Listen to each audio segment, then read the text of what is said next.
There we go. Okay, so hopefully, okay, so hey guys, Zomb Phox here. I hope that's right. It says I've been streaming for like 20 seconds, and that should not be the case. So I hope it's not just silence for the first few seconds, though it probably will be.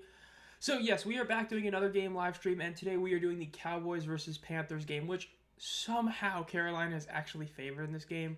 Like, it's not like a super big surprise, but it's just crazy to think that we're actually favored in a game, especially against Dallas. So that's definitely crazy, but it should be a fun one. Like I have in the thumbnail, I think this is one of those that legitimately could end up being a shocker, being a high scoring game. Both teams have been in a lot of very close games that are closer than they really should be, and a lot of things like that. So it'll be interesting to see exactly how that goes. I'm just getting some stuff situated on the uh, studio real quick, getting everything set up for this. Yeah, it looks all good there. What's up? I see no Kicksurfer up here. Let's go.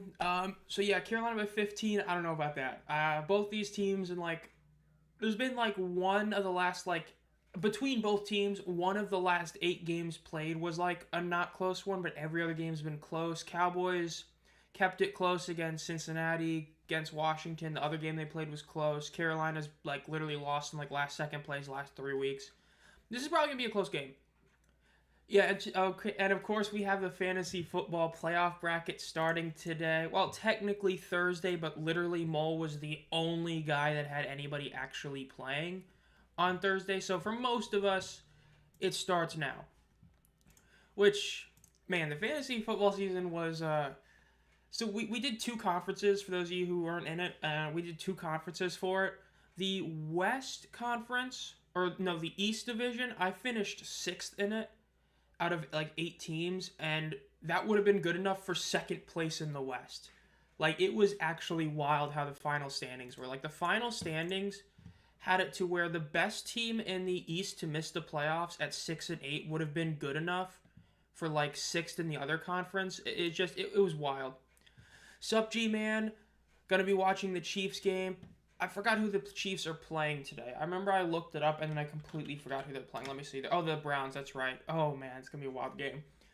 Yeah, I know today's games. It's mainly the 4 o'clock games are like we're gonna see a lot of the big ones. Like people have been dogging it. Like the Colts Broncos is one of the most important games of the entire season. The Buccaneers Chargers even has some big playoff implications for both teams. Steelers Eagles is a big one. Bills Lions is huge. The only bad one is really the Patriots Cardinals. Because of the Cardinals kind of choking last week, they really don't have a real shot to the playoffs. But aside from that game, 4 of the 5 4 o'clock games are like unbelievably important for this weekend or for the playoffs. Would have finished first in other conference at 9-5. I also I was about to look something up and I completely forgot I was going to look up. Oh, that's right. I am ready for tomorrow night's game between the Falcons and Raiders because Ritter is going to start for the Raiders and it's going to be hilarious if he ends up beating the Falcons. I really hope that happens. I would be so happy if they end up winning that. Okay, I got to post that live. Oh, there we go. Forgot to almost post that on Twitter.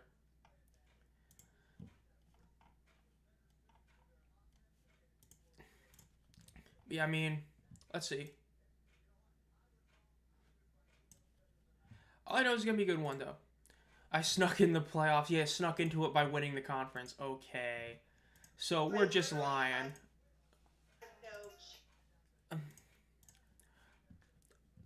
Let's see this. Yeah, last night, I will say, I wanted to talk about this before we get started with the game. Did everybody see the Heisman race? I'm gonna put that as a poll. Actually, let's put that a poll. Should Hunter have won the Heisman? Okay, so I spelled Heisman wrong.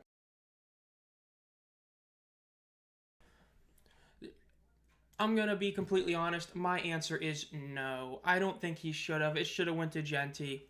I think that the argument of the Mountain West Conference is a weak argument, in my opinion.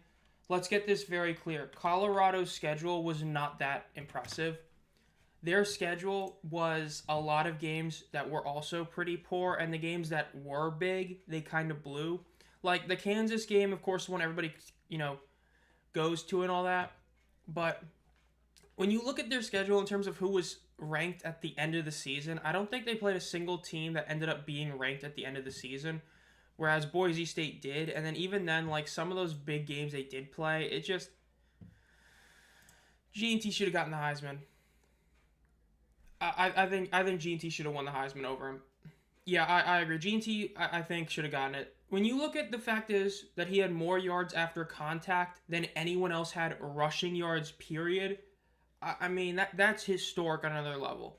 But I will say, the biggest thing that was insane, I would have been fine with co-Heisman. The most insane part of the Heisman voting was Dylan Gabriel getting third. That actually pissed me off more than GT not winning.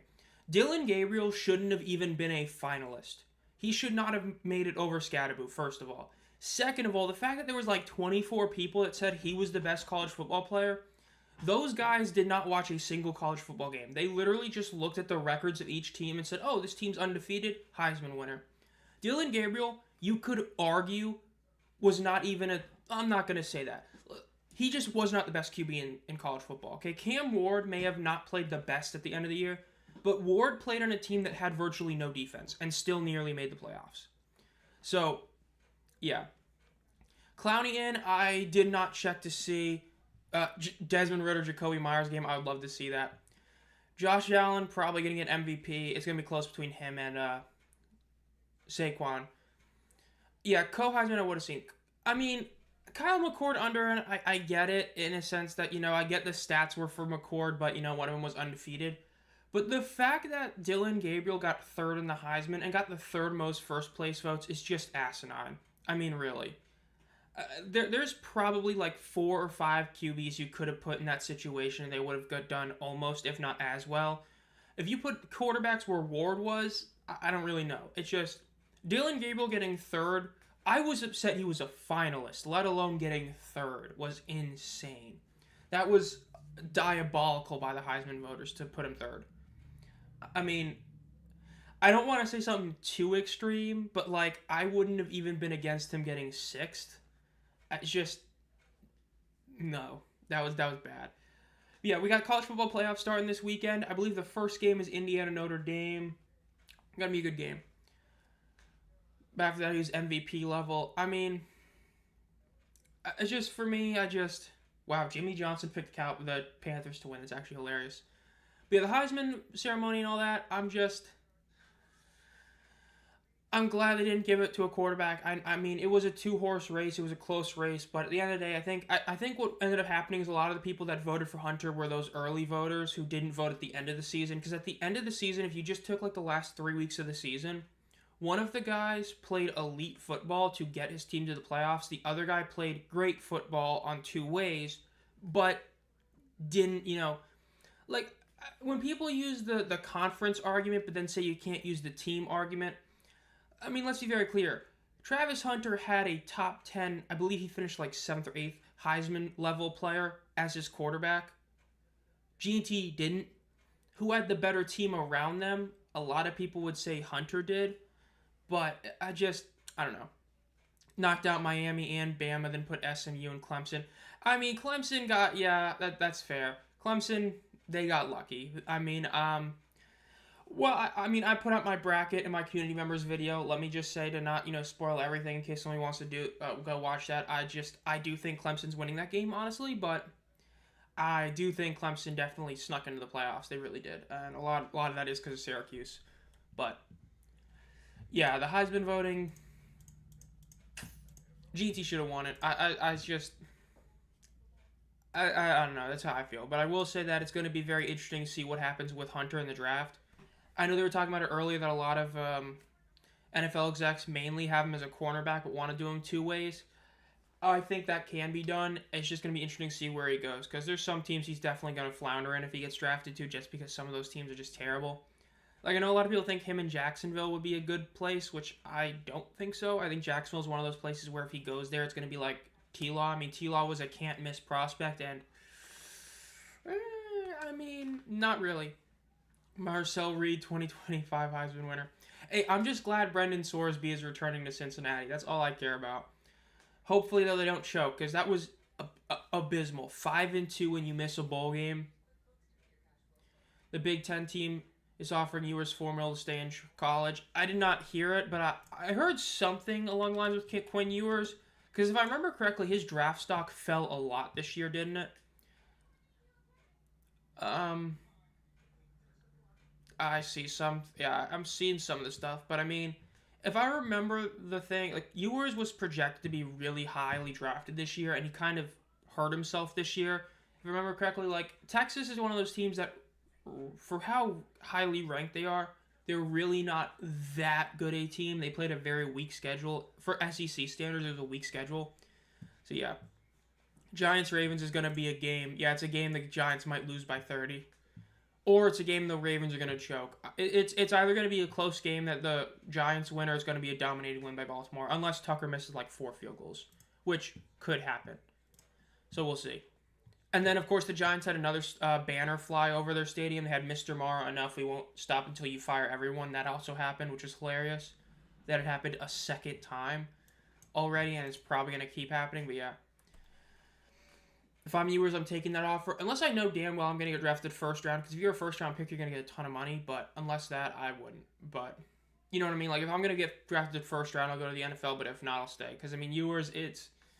I don't expect him to do a ton at the NFL level. You're talking about the Leggett drop last week? Yeah, that was bad. I didn't see that play when it first happened, but then I was like, wow.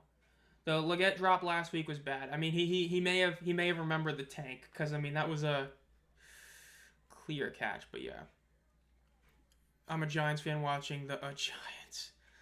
UFL needs more stars. I just hope they get some guys back. I know Speaks had like some sort of agreement, or not agreement, but is talking with CFL teams. I really hope he doesn't go there, but we'll see. Eagles are frauds, not gonna lie. Frauds is a bit of an overstatement, though it is a lot of it is just Saquon. Are they as good as their record says? I don't think so, but I still think they're a great team. I mean, if I'm trying to remember, because I know the last stream, I forgot who I said was coming out of the NFC. I think I said the Eagles probably will. Chad, is that what I said last week? I know I said I think that my gut feeling is the Chargers against the Eagles in the Super Bowl, I believe is what I said. Because I just have that feeling that Detroit's going to screw it up somewhere. Like, they're going to have a win in their hands and they're going to screw it up. But we'll see. But, I mean, the playoffs are pretty much set. The only real questions are who wins the NFC South and do the Colts sneak into a wild card spot. That's pretty much how it is right now in terms of the standings, if I'm not mistaken. Let me put this up. NFL playoff picture. Because I believe that's what it is. It's just those two things that are really being determined. Like, technically the 7th seed in the NFC is up for grabs, but, like, not really. Let's see. There are 5 available playoff spots in both. So the Broncos are 8-5. If they lose this game to the Colts, they drop to 8-6. The Colts jump to 7-7.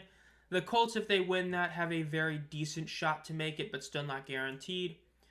The NFC, the Rams still have a solid shot to win the NFC West. Technically, that's one of them. Okay, so there's that.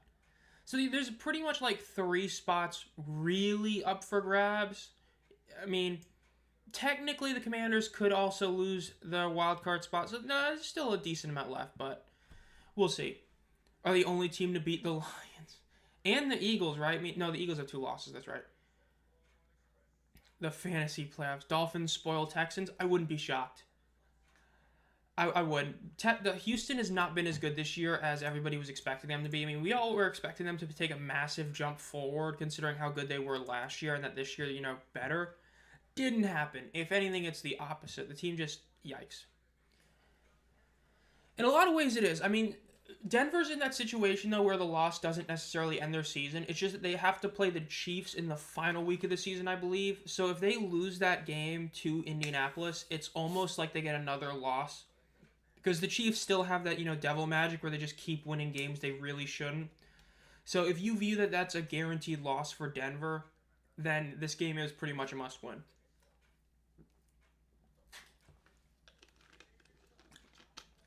But we'll see.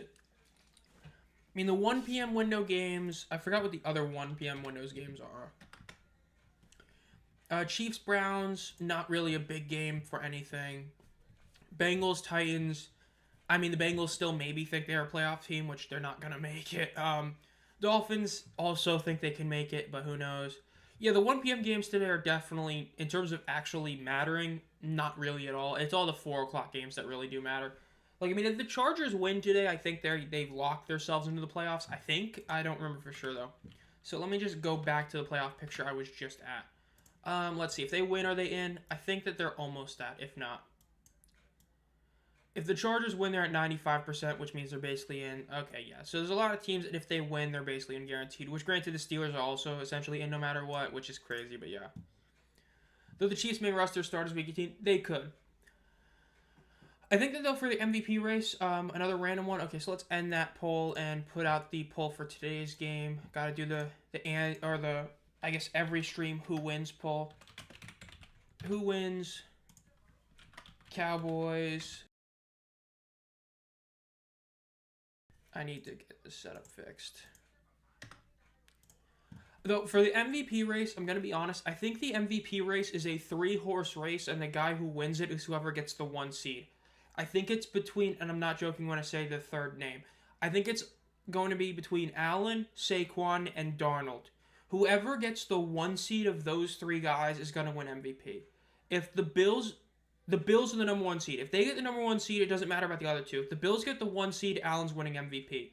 If the Vikings get the 1 seed, I honestly think Darnold might get MVP. His stats are really good, and yes, he has 2 incredible receivers, but with how quarterbacks are, he's probably going to get it. If the Eagles get the 1 seed, Saquon's going to get it. Though Allen getting the 1 seed trumps all that because they're in the same conference as the Chiefs. That's how I kind of feel about it. And if none of them get the 1 seed, probably Josh, but who knows? Because Jared Goff's 5 interception game, even though he won it, really hurt his MVP case, though he could still get it. Which, I hate that it's going to be determined by who gets the 1 seed, but it's probably going to be determined by who gets the 1 seed. Maybe the Chiefs can finally win by more than 1 score this week. They could if Jameis does his classic throw 3 interceptions that are 2 pick sixes. You were just born. You don't know what Bills fans went through. What do you mean, dude? 4 lost Super Bowls in a row? I mean, yikes. I mean, granted, it's not the same, but I mean, the Hurricanes have been similar, just not to that level. I mean, the Hurricanes should have won a Stanley Cup in the last 5 years, and they haven't even gotten there. But 4 straight Super Bowl losses is a big L, so yeah. Is locked after that Rams game? I don't know for sure. Lock is a strong word because the Lions are to a point where despite their record and all the, actual analytics, people view them as a lock for the 1 seed despite the fact that they are nowhere near a lock. If the Eagles or Vikings overtake them for the 1 seed, that's a huge thing because throughout basically since probably about week 4, I guess is a good way to put it. If you ask any fan who the best team in the NFL is, Lions. And if you beat them for the 1 seed, that does a ton for your MVP race. So, even though Allen had that insane game, if the Eagles or Vikings overtake the Lions for the 1 seed and the Bills finishes the 2 seed, I don't know. We'll see. Aren't the Giants one of the 2 NFC teams to beat Lamar? Yeah, they beat him in 20. Yeah, that one time, bro. One random AF victory. Gotta love it.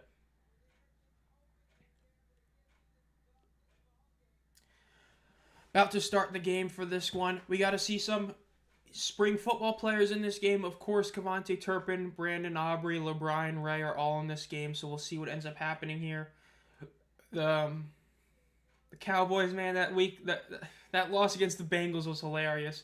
Losing on a blocked punt that you blocked is hysterical, but is such a Dallas way to lose. Mike McCarthy, the guy who's not going to have a job next year. Oh, and I will say, I know this also happened, the whole Bill Belichick going to UNC thing, I don't know what to say about it. I think that was insane that happened. I still can't believe it. I get that, his dad coached for the team for like 2 years back in like the 50s, but I just think it's insane that he's actually coaching.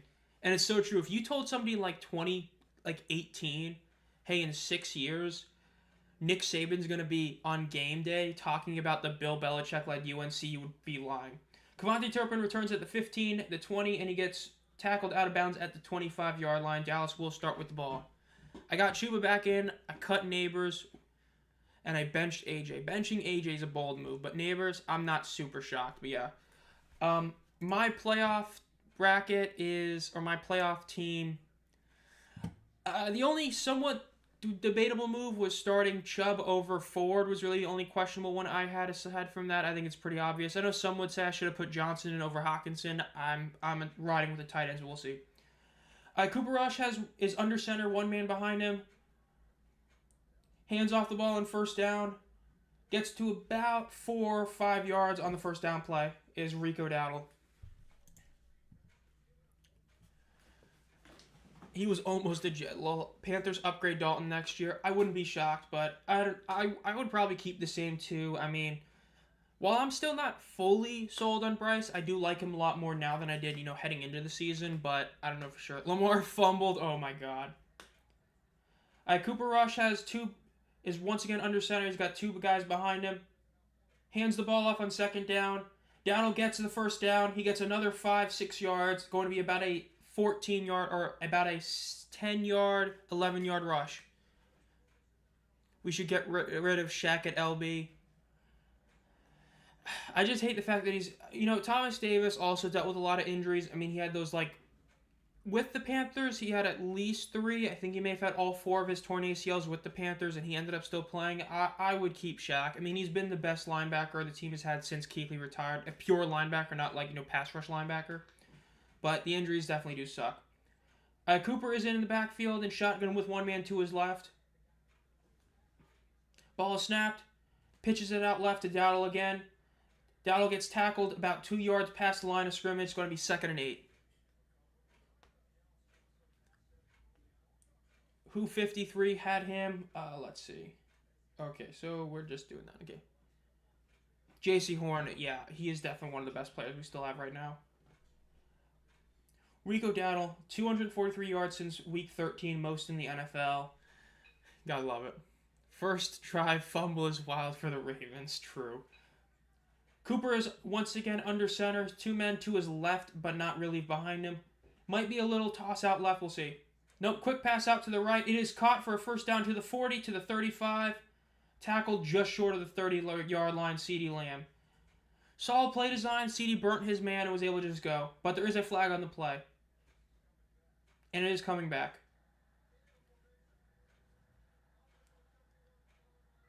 Illegal formation on Dallas, so does not matter. Big blow for Dallas right there. Let's look at the penalty.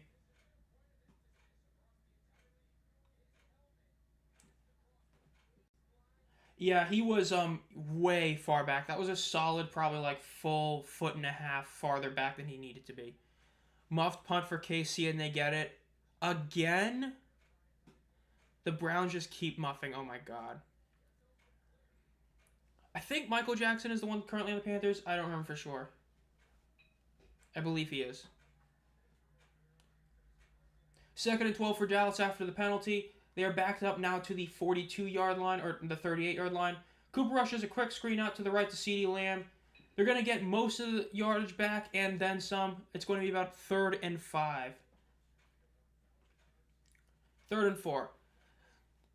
Again, for this game, like I said, this is definitely going to be a close one. I feel both these teams have been playing that kind of football this year where they're just in a lot of close games, especially, mainly the most recent few weeks. About the last 4 to 5 weeks, they've been in very tight games. So it'll be interesting to see exactly if this game ends up becoming one-sided, which I doubt.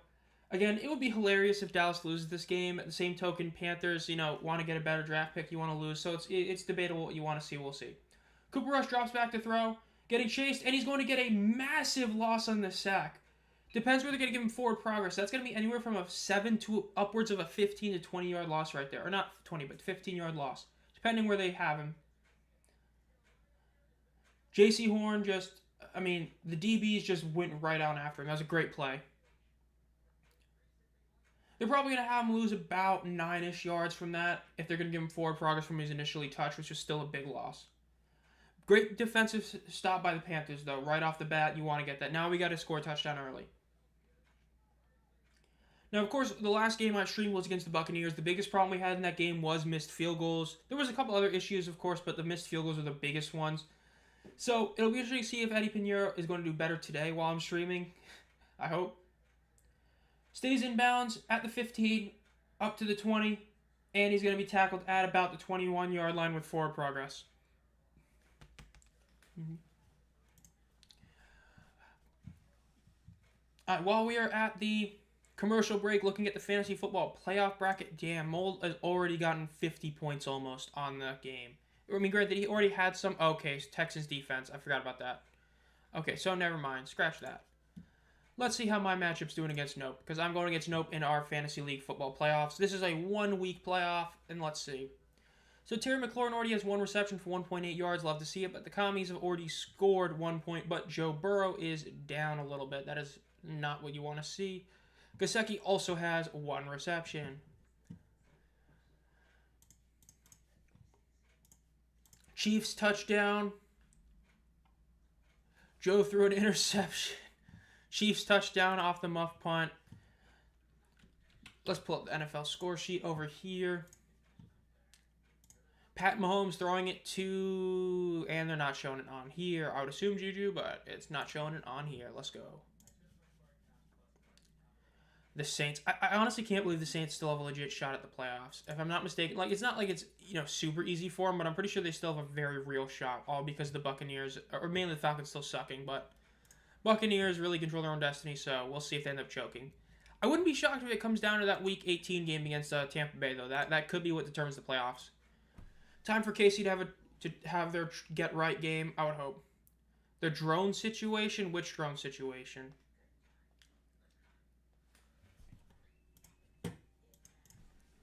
NFL.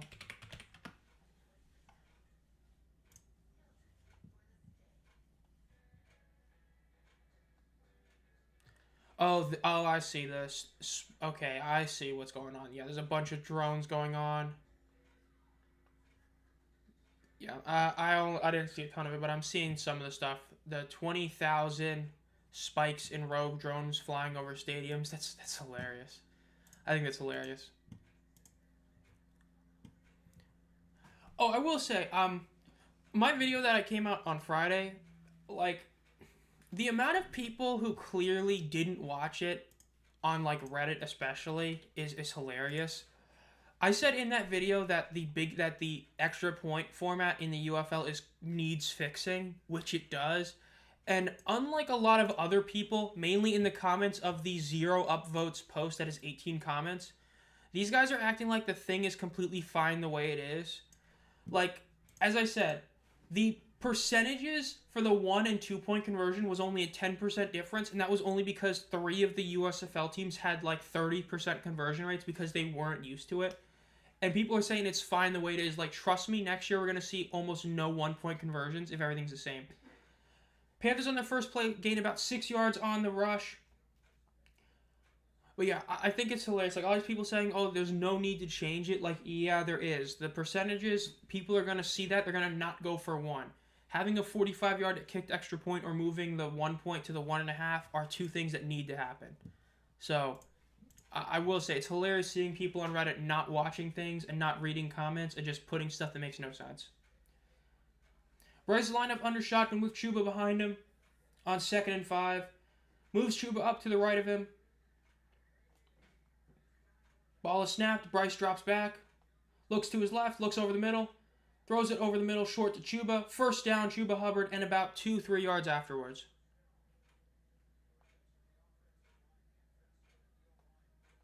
But there's a penalty. Mac Jones sacked from the 8 to the 20. Mac Jones playing keyword not good. Did people watch it? I mean, the UFL had a lot better numbers than the XFL and USFL did. It's just a matter of what's going to be next season. Because the big thing is that usually the first game is like inflated numbers, which the UFL didn't have. Yet it still had overall better viewership than both the other leagues, which was definitely a massive positive for the league. Throws a door for a T. Bryce goes out to left. He's going to rush for it, and he's going to get about 3 yards on the scramble. Going to be 2nd and 7. This is going to be a close one. I really do feel that way. But, I mean, Dallas, man, they're so... I still can't believe Dak finessed his way to $60 million a year. Like, every time I watch Dallas now, I'm just thinking, like, how did Dak finesse $60 million a year? Like, I mean, we've watched him since his rookie year, and he's been the same quarterback since. He gets good garbage time stats, plays mediocre football the rest of the time, and then sucks in the playoffs. And he got 60 mil for that. Bryce is lined up by himself in the backfield. There's a quick screen right out to the left for another 2-yard gain. It's going to be 3rd and 5 at the 30-yard line. Yeah, Dak getting 60 mil a year. I mean, that's why I think the Niners are screwed. Because, I mean, if I'm Brock Purdy, I'm saying Dak got 60 mil a year. I'm going to need, like, at least 55. And if they give him that, that team's going to get blown up. So the Niners, like, their Super Bowl window is closed. Like, if they keep it open, it's going to be like the Saints keeping their window open for the past 5 years, which hasn't worked and won't work for them. 3rd and 5, Bryce is lined up in shotgun with one man in front of him. Motion out right. 4 seconds on the play clock. Ball is snapped. Bryce drops back to throw. Throws out to the right. It is caught for a first down at about the 45-yard line by the rookie Coker.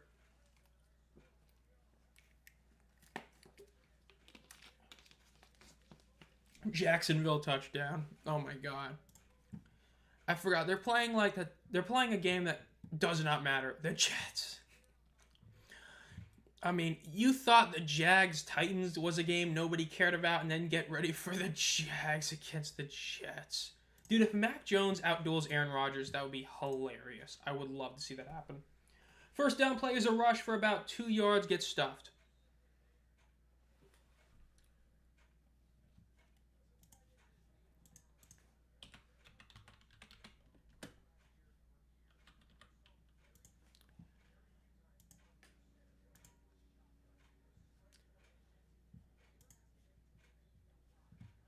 Coker was drafted by the Showboats in the college draft. But yeah, that was the. But if he ends up getting cut at some point, they would have the rights to him. That's how that whole thing works. But he was drafted by the Showboats, so he's definitely gonna.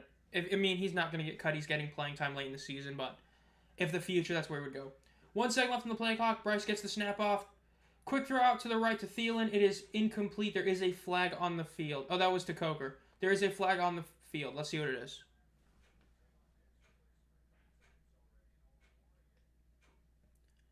Right now, the Ravens are selling big time. The Giants. If Lamar loses to Tommy DeVito, it'd be hilarious. Repeat second down. Offsides on Aurier. So, solid break for the Panthers. Yeah. Yeah, especially he wouldn't go to any team, but, like, the Showboats, ain't no way you're leaving an NFL team for the Showboats. No offense, G-Man. Hopefully, Wisenhunt fixes the team. 2nd and 2 for Carolina. Bryce is lined up under center with one man about 6 yards behind him. And they're going to do a rush, and it's going to be stopped at 1 yard gain. It's going to be 3rd and 1. That's what you call a not super great play call right there. I mean, I get you want to give your running back a head start, but having him have to run about 8 yards to get 2 yards on a gain is insane, so not a great one. Notable Cowboys injuries. Even if all those guys were healthy, this team would have maybe like 3 more wins and would get destroyed in the first round of the playoffs.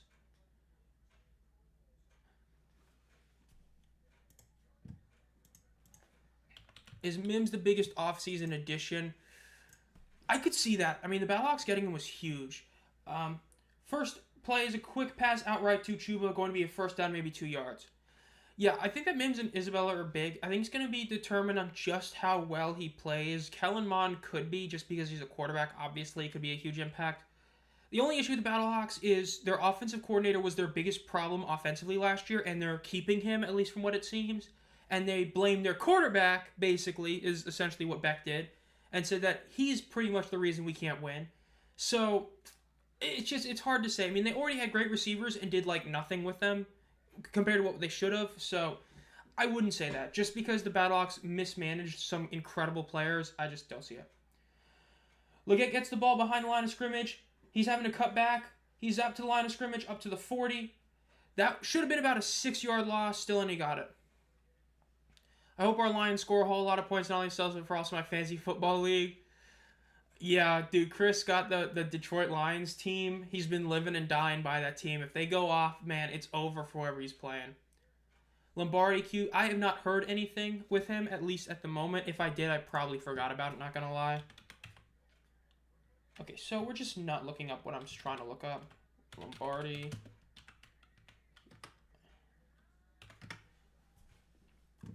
He is currently a free agent right now, so he might end up going later, probably.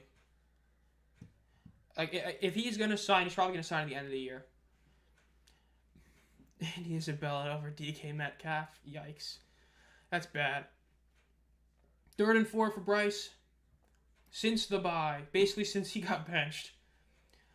Man, those are improvements. I mean, 100 yards per pass or yards per game. 1.2 yards attempt. Yeah, TD interception ratio is great, but still could be better, but yeah. 3rd and 4 for Carolina. They're in long field goal range, so they at least should get 3 points, but let's see. Bryce is lined up a shotgun, drops back to pass, throws it once again out to Hubbard, who gets the first down. Chuba is raking in those PPR points right now. If you got him in PPR, I'm pretty sure you said you had him, Chatter. So, yeah, he is raking in some points if you're in a PPR league right now. That is definitely for sure. If you're enjoying the stream, guys, make sure to like the stream and subscribe if you haven't already. We are getting close to 1,000 subs. We're doing a giveaway. We're like less than 70 away. Let's look at the fantasy football playoff standings. Lions haven't played yet. Mole still has 50 points. In my game, not going too well for me. Granted, it's still early, but still. I need Terry to do more.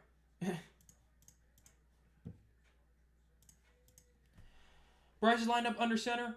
Hands the ball off to Hubbard. Hubbard gets to about 5-yard gain. Up to the 20. First down, out of bounds. About 11-yard gain. I'm cooked, bro. Don't say that. I mean, it's not, I mean, hey. It's just not over till it's over. Okay, you're projected to score like 18 points less. Okay, it might be Jover, but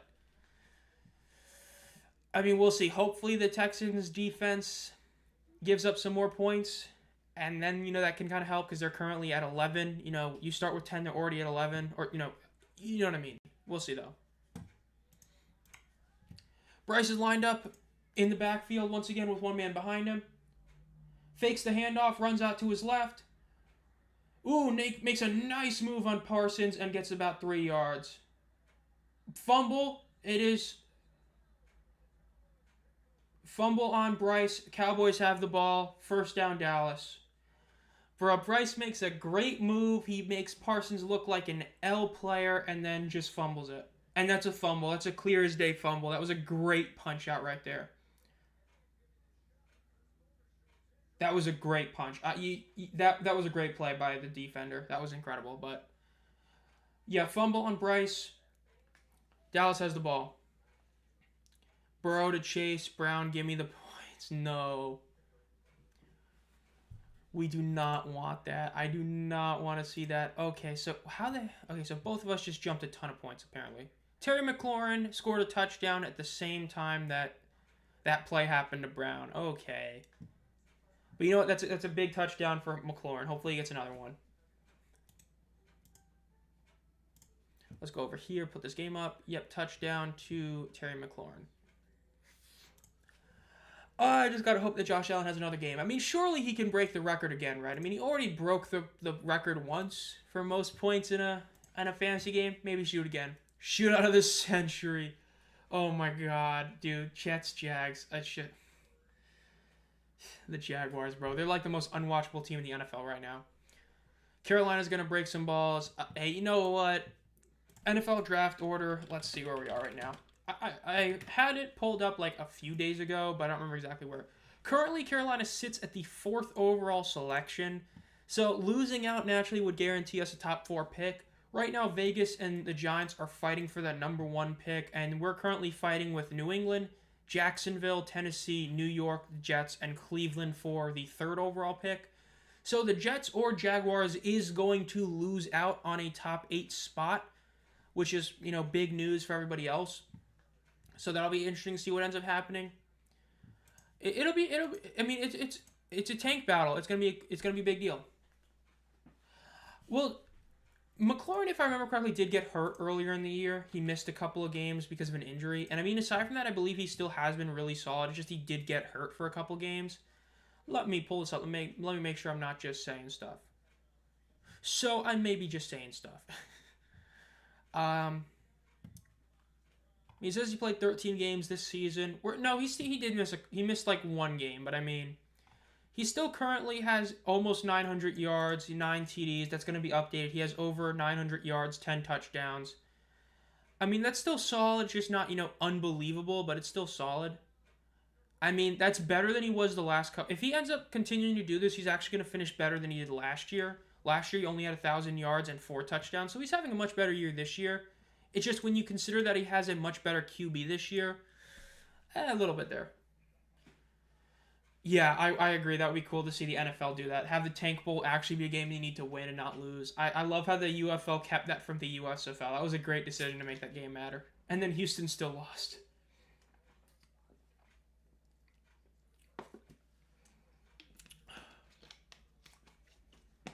Well, this is definitely not going to be what I expected. I said 60-point game, question mark. This is not scoring 60 points. We're probably going to go through the whole first quarter 0-0. This is a real barn burner right here. Let's see. Cooper under center with one man behind him. Bit of motion. Cooper fakes the handoff, looking out to his right. Throws it, and it is incomplete. Low throw. Low Houston. Fox Super 6 picks. Oh, random tangent. I was watching the Army-Navy game yesterday, and halftime came up. Dude, the CBS College halftime crew is like the weakest halftime, pregame, postgame, whatever you want to say, crew I've ever seen. I don't remember. They like Neuheisel and like 3 other dudes. What a weak crew. I don't think I've seen any sport have that weak a crew. LCBS, bro. That's why you don't get that many games. Hands off the ball on second down. It's going to be about maybe a yard with forward progress. Mark Andrews touchdown. I'm done. Oh, that's not good.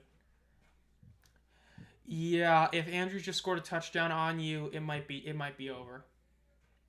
I mean, hey, you could get lucky and have, your quarterback drop like 50 points like mine did last week to get me into the playoffs. I mean, Allen literally dropped 50 points to get me into the playoffs, which I needed like about 30, I think. Maybe only 20, but I needed like a lot from him, and I got it, so we'll see. Yeah, Rick Neuheisel, then 3 other guys. It was just a weak crew. I'm like, wow, this is like not as good as everyone else. Cooper Rush drops back to throw, throws it deep out to the right. It is going to be caught. Nope, incomplete. Calling it incomplete. Doesn't get a first down. So Carolina's defense once again comes up to the plate and stops them. Another great play by the defense, but that's about it. Let's go, Mark Andrews. Yeah, Mole, it looks like you're probably making it to the semifinals with that one. I mean, we're about to be in commercial break again after the punt. I mean, Mole is currently up 59-0.7. And even when you account for the fact that, like, only 2 of Kicksurfer's players are currently playing, Kyler Murray and James Cook still haven't played, and Ladd McConkey. I mean, it ain't looking too good. Punt is up. It is going to be caught at about the 28, up to the 35, the 40. Tackled right at about the 45, just a little bit before, but there is a flag on the field.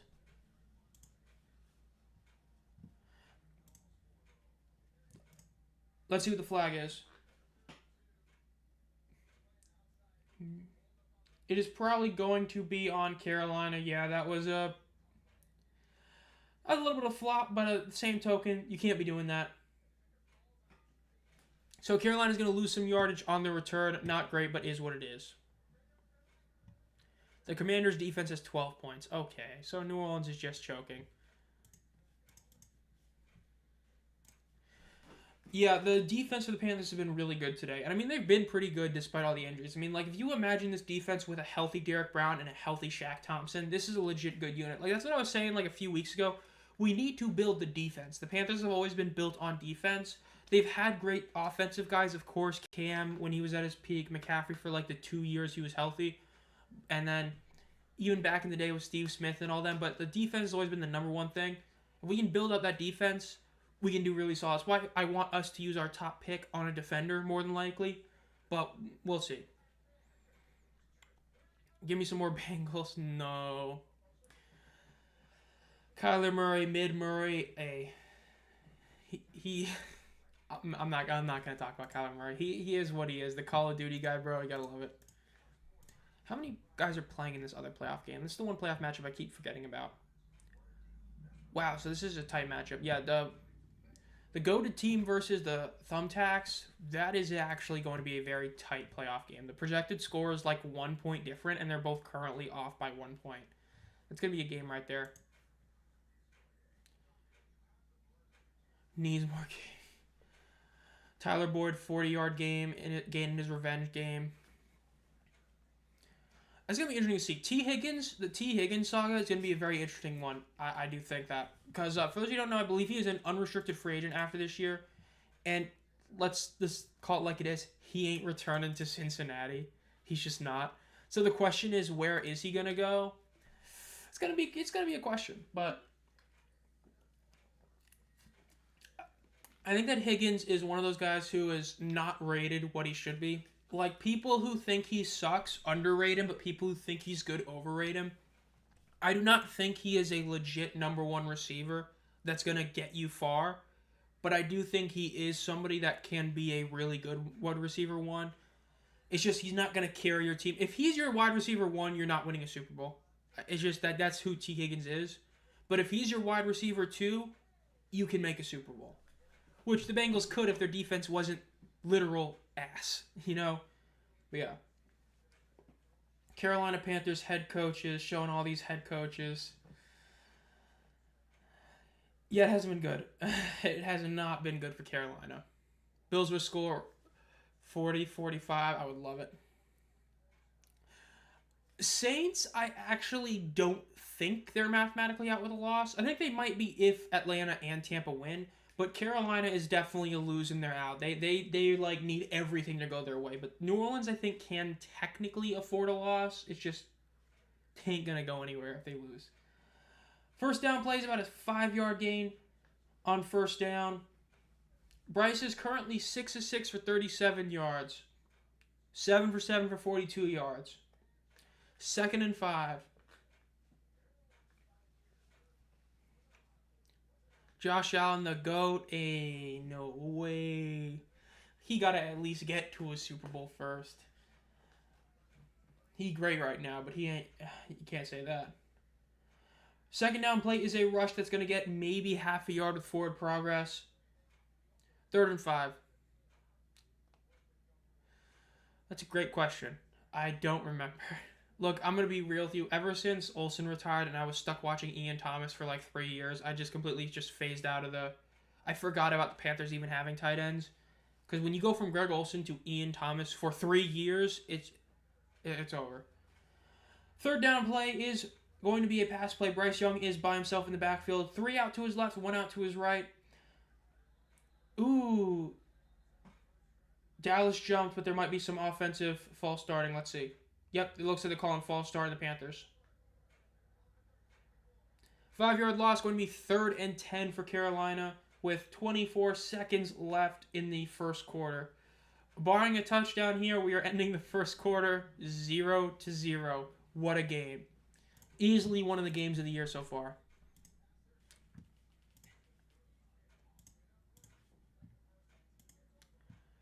Apparently, the Jets-Jaguars game is delayed. Okay. Jets-Jaguars. No, okay, it's just saying that. So, we're just lying. Thank you, Google. Bryce Young in the backfield with 1 man to his right. Got 3 out to his left, 1 out to his right once again. Bryce drops back to throw. Throws it out to the right. And throws it way too high and out of bounds. Titans are currently up 14-7 over the Bengals. Commies are up 7-0 over New Orleans. Chiefs are up 7-0 over Cleveland. Texans up 3-0 over the Dolphins. Jets-Jags tied 7-7, and this game is 0-0.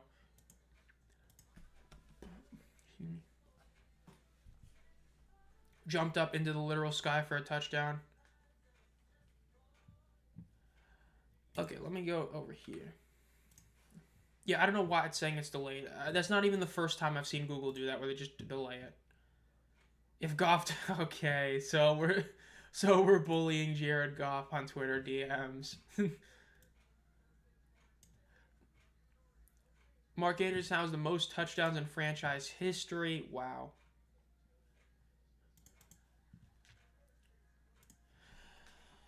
Thank you, Chatter. I agree. If we can get some thumbs up, that'd be pretty nice. Sutton, very good fantasy year. Yeah, Cortland Sutton has been really solid this year. I know he's like had a couple really good games. Definitely solid. NFL. Let me go over here again. So Titans. Titans are I can't. Titans are such a forgettable team. They had like 3 good years and that's it. Tony Pollard, man. You gotta love a move that somehow like didn't work for anybody. Like, dude, Tony Pollard leaving Dallas to go to Tennessee just like didn't work for anybody. Like, yeah, Dallas has been really good the last few weeks, but like for half the year, it looked like the Cowboys were absolutely screwed at the running back position, and then Pollard's doing nothing with Tennessee. You gotta love it.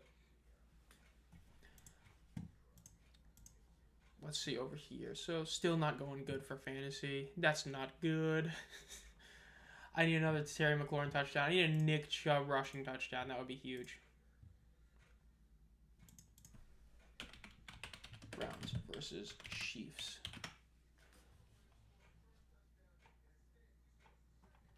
And Jameis throws an interception. Of course he does. I just looked it up. Oh my god, dude. Jameis throwing an interception. What a great duo.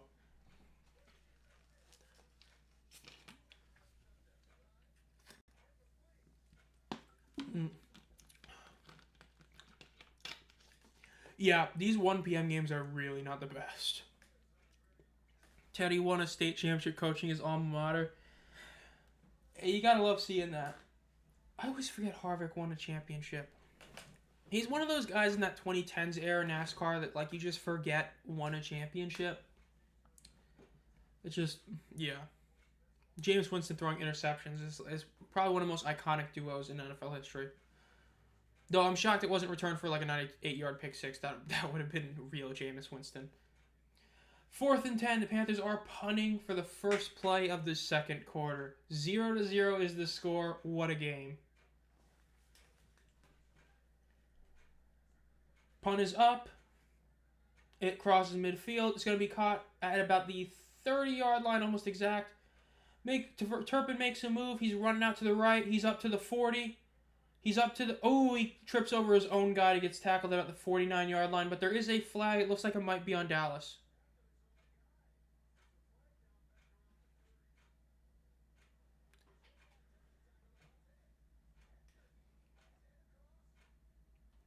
Johnny Hecker made a guy fall down, and then the guy that fell down tripped up Turpin. That's hilarious. Let's see. They're still debating what the flag is. Let's see.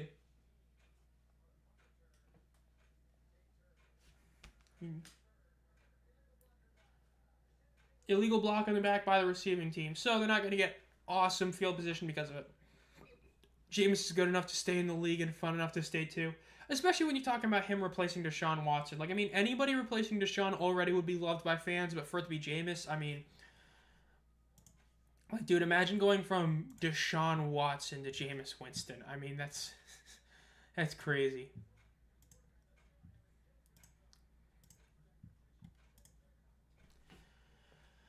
Please do Lions game. I was thinking about it, but I decided to do this one. It was going to be either this one or tomorrow night's Raiders-Falcons game, and I was like, I'm just going to do this one today. So, do some more Panthers game. Maybe we'll do a different team next time, but... See, Cooper Rush is lined up in shotgun with one man to his right. Drops back to throw. Throws it out to his left. Is going to be caught out of bounds for about a 4 or 5 yard gain. Only 1 week left until winter break, CFB playoffs, and fantasy championships in other leagues. Yeah, that makes sense. I know a lot of leagues don't do anything in week 18, but yeah. CFB playoffs are going to be good. I really hope it just doesn't end up being like Georgia against Oregon or something boring like that in the championship game. I don't think it will be. Like, I genuinely don't think it will be, but I just hope it's not a boring matchup. Or Texas-Georgia again. I don't think they can, but I don't remember the bracket. Rico Dowdle is up to about a 6 yard gain almost, but they're probably going to call it like a few inches short, make it 3rd and 1. CFB bracket. I literally made a bracket for a video and I still can't remember it. Okay, so it can be Georgia. Dude, if we get Georgia, Texas 3, oh my god. Give me Notre Dame versus Oregon for the Natty. So, did we watch my community members video while not being a member? I'm joking. But yeah, Notre Dame, I'm rolling with them to win the whole thing. I think Notre Dame gets the championship. It just feels like this is their year. They're insanely underrated. Everybody looks at their one loss and says how terrible it is, yet when it's any other team who had one bad loss, it's like, oh, I never heard about that loss. But, I mean, the only reason Army missed the playoffs was because of Notre Dame. If Notre Dame loses that game to Army, Army makes it in over SMU. Which is hilarious to say after they got boat raced by Navy, but yeah. First or second down play is going to be a screen out left. It's going to be about a 5-yard gain, going to be about 3rd and 7, 3rd and 8 for Dallas.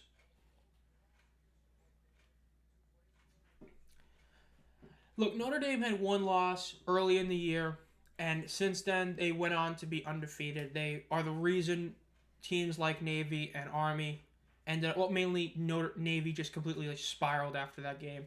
Army just, lost it and all that. Notre Dame, they won a lot of games convincingly. They should have been number 3 in the rankings. The fact they were ranked below Penn State is a travesty, but yeah. Cooper Rush throws immediately to his left. CeeDee Lamb gets the first down. He's up to the 30 or to the 45 and gets tackled. Going to be probably about the 48-yard line. Tim Boyle. Oh, man. I hate seeing that name. I hope not. Tim Boyle is one of those guys who legitimately has no reason to be in pro football. Like, this isn't a guy who's a great grizzled vet like a Josh Johnson. This is a guy who has sucked every time he has come into play. He has been awful. Like, not even, mediocre or bad. He is actual trash. And the fact that he's still around is a testament to being friends with Aaron Rodgers, pretty much. First down rush is going to be about a 4-yard gain for Dallas. They're almost at midfield. I'm so confused who to root for. Michigan not in it. I'm rooting for Ohio State, so I guess I'm rooting for... I guess I'm rooting for Oregon and Georgia and some other team. Yeah, I think it's Notre Dame.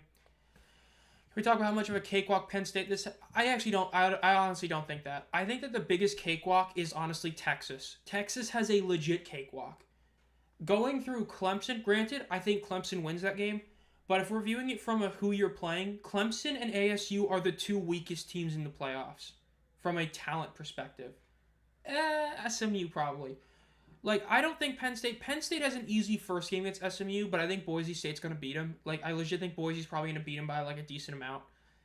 But Texas having Clemson and ASU, I get ASU is really hot, but if you're looking at the teams that are in the college football playoffs and you were to say which 3 teams don't belong, ASU, Clemson, and SMU are the 3 teams most would say don't belong. And Indiana, arguably. But, yeah, Texas is a pretty weak schedule, though I do think they're going to choke in the first round. Texas, Penn State, Indiana have played nobody that they were able to win. They couldn't beat any good team. For deep shutout caught by CeeDee Lamb for about a 30-yard gain. CeeDee gets out of bounds at the 20-yard line. Massive play for the Cowboys offense right there. You streaming playoffs? I will probably stream at least one game. I'll stream at least one, but I might stream a couple games. I might do Indiana, Notre Dame. I might do a Boise State game, wherever they play.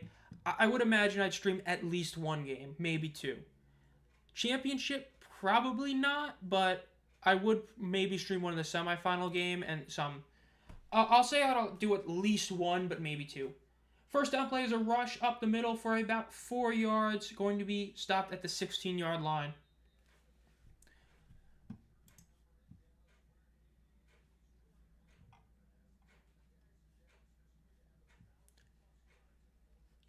Okay, so fantasy football playoffs. Apparently, both teams are going to score the same amount of points. I don't know how that is, but whatever. Michigan, bro. Michigan beating Ohio State. That was hilarious, dude. Ohio State, oh my god, such LDS, bro, doing that. We're going to ban flag planting. Bro, just win the game, and then that won't happen. Cooper hands off the ball on second down. Does a spin move to end up gaining about 2 yards. 3rd and 4, maybe 3rd and 5. They're going to be a bit mean to him on the spot.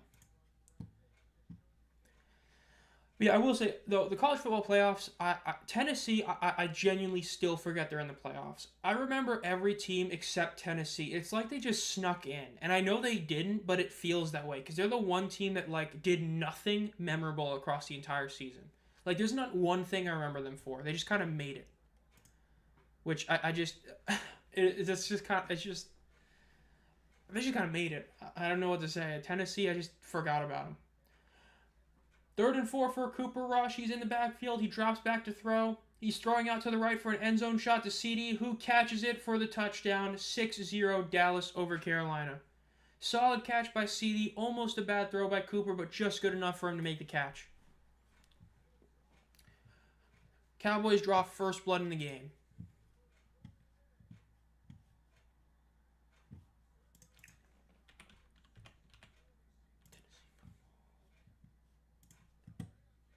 Tennessee football. Look over here. Yeah, I forgot Tennessee beat Bama, but Bama, like, beating Bama, like, means nothing this year. You know, like it usually does. So, yeah, very forgettable season.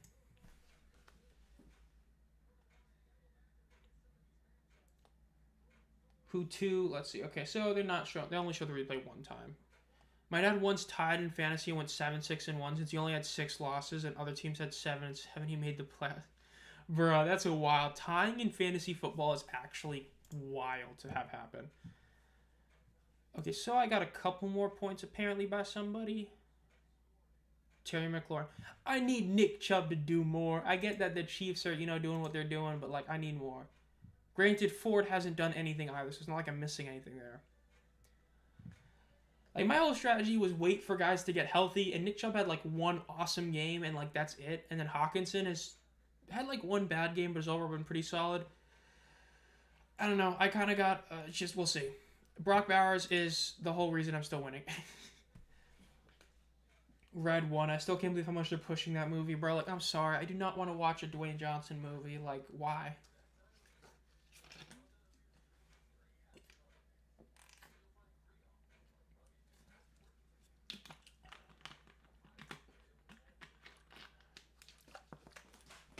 OKC and Oakland. Let's see, pull this up too. Okay, so my Google Chrome is just straight up freezing. That's awesome. There we go.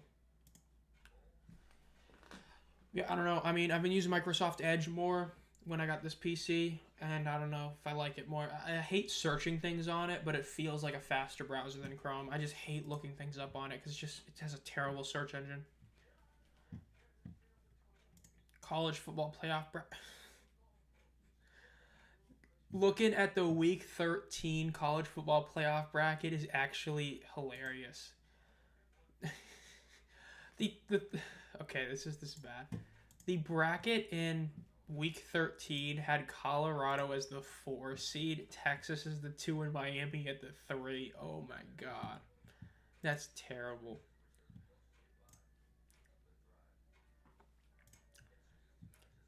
Week 7, okay, that's terrible too. BYU and Clemson making it. Iowa State with a bye. Oh my god, dude.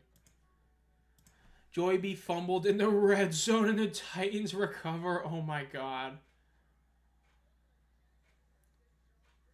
I feel like I'm being watched. Joey B fumbling. Hey, that's good for me. That's a couple points lost by Joe Burrow. He's at 3.4 fantasy points. That's what I need more of. I need more of that. I need Burrow to not do good today. And then I need to have my guys do more. I need Nick Chubb to start doing more. Nick Chubb is 4 carries for 16 yards. It's like not good at all. We'll see.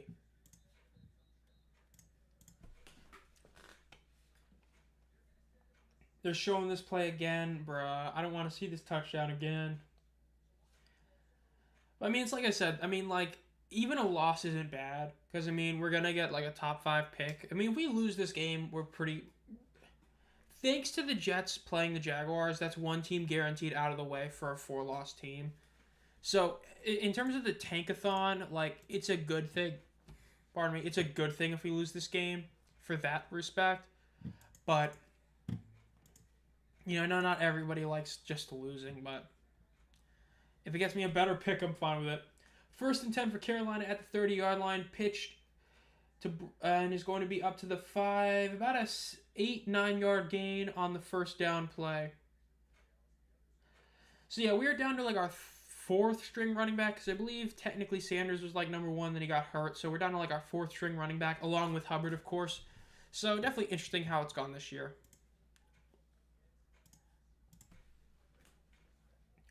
Offense today, 3 of 5 on third down conversions, big play. Yeah, all that was like one drive. 2nd and 1 for Carolina. I would take a shot here on 2nd down and then run it on 3rd down.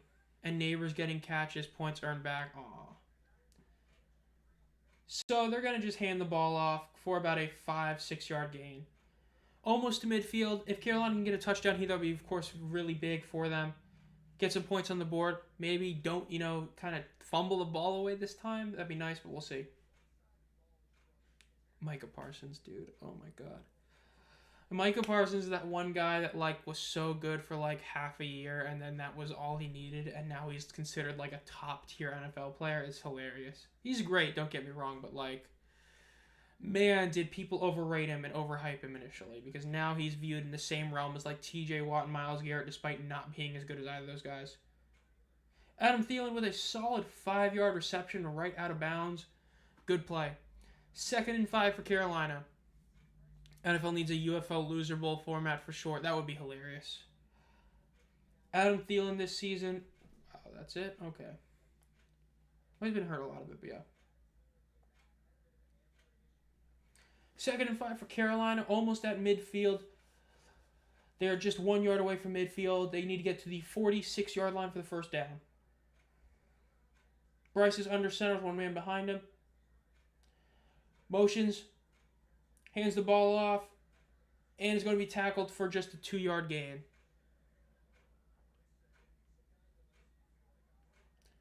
Going to be about 3rd and 3 for Carolina.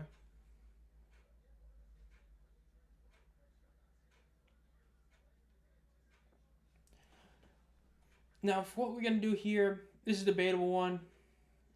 I wouldn't be shocked with a play action pass here. A little quick screen, or not a screen, but like a quick slant on a play action pass. But Bryce is going to be lined up by himself in the backfield. He's got 3 out to his right. I would probably think about running it over there or throwing it over there. Let's see what he does. 3 seconds of the play clock. Ball is snapped. Bryce quickly throws out to the right, and it is incomplete. Intercepted by Dallas to the 50. And he's at the 50.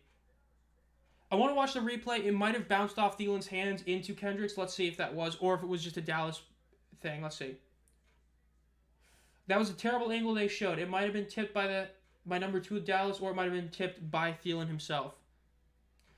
So we're just going to not show a replay of it. But point is, interception on Bryce. So, not looking good for Carolina. But it's looking good for the tank. At least there's that. Go over here.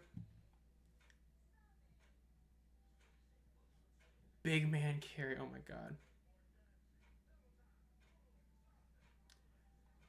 They're just showing that Joe Burrow fumble all the time here. That's wild.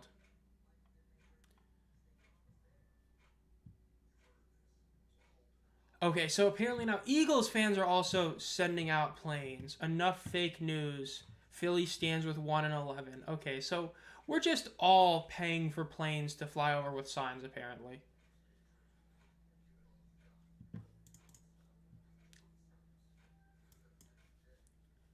Go over here, go check over here. Score updates still, everything's the same. Where is my... So we're just... There we go. Scoreboard, go over here. I clicked the wrong button. I'm trying to pull up the ESPN points because the NFL ones just take like so long.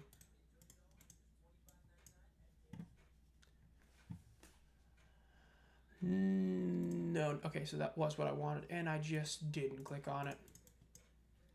So let's see what the overall scores are on the NFL games. Okay, so we're just getting forced to see an ad. There we go. Chiefs are up 7-0 still over Cleveland in the second quarter. Titans are up 14-7 over the Bengals. Commies are up 7-0 over the Saints. Ravens are up 14-0 over Dallas or over the New York Giants. Jets, Jags. Can't believe that game is actually on. 7-7, and Dolphins, Texans is 3-3. I mean, technically, I'm pretty sure the Texans do need this win. Because if he ends up losing this game for them, let me see. I don't remember exactly how the record is, but I know it's not great. If the Texans lose this game, they drop to 8-6, whereas if Indianapolis wins, they get to 7-7. And Indianapolis does not play Houston again, which is the one beneficial thing that Houston has, is they have the fact that they've already played them twice and won both games. But technically speaking, if the Texans lose today and the Colts win, doesn't bode well in the AFC South race. Why Joe suck when I need him to be good? Whereas Cole Murphy when you need him? Thielen's upset on the sideline for that. Yeah, that was definitely bad. Not what you wanted to see for Carolina. 6 and almost half minutes left in the quarter. First play is going to be a pass for maybe 2 yards for the Dallas Cowboys. 2nd and 8 for Carolina. Fumble, punt, interception. Yeah, what a great sequence. This is the Carolina Panthers we missed in the first few weeks of the season. Long drive that ends in a fumble, a 3-and-out, and then a bad interception. Not like a bad interception on Bryce, but just bad interception. It was a tip. One should have easily been caught, but wasn't, kind of thing. Cooper Rush hands the ball off on 2nd down, up to the 40, to the 35 where he gets tackled. Going to be 1st down at the 35-yard line. If the Giants start scoring, you're cooked. I hope they don't. Mac Jones just hit a spin move on the Jets. Okay, that's... No way. Hits the Rizzler, Selly. Are you kidding me? Oh my god, that was actually a clean spin move too. That was actually clean. Bro, is Max just trying... Okay. I don't know what's worse. The fact that he hit that spin move and they let him, or the fact that he did the Rizzler move. That's just wild. 1st down play is about a 6-yard carry for Dallas past the 30-yard line. Mac Jones is cooking the Jets. Are the Panthers going to triple Bates' salary this year? I mean, the Lions? Maybe.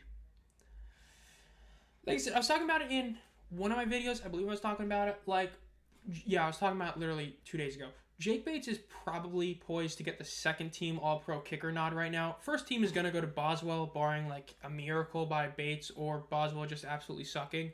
But 2nd-team All-Pro kicker is more than likely going to Bates, so I wouldn't be shocked to get some sort of raise. But I don't remember what deal he signed. I think he signed a 2-year deal, but I don't remember for sure. Or was it a 3-year one? Fakes the handoff. Cooper throws over the middle. It is going to be incomplete. CeeDee Lamb, once again, it was a low throw, but he did drop it. Bruh, don't say the Ravens D is selling. We don't like that.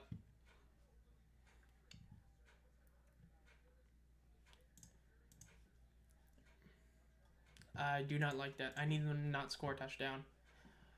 I need New Orleans to do something. Commanders should not be putting up 14 points on defense.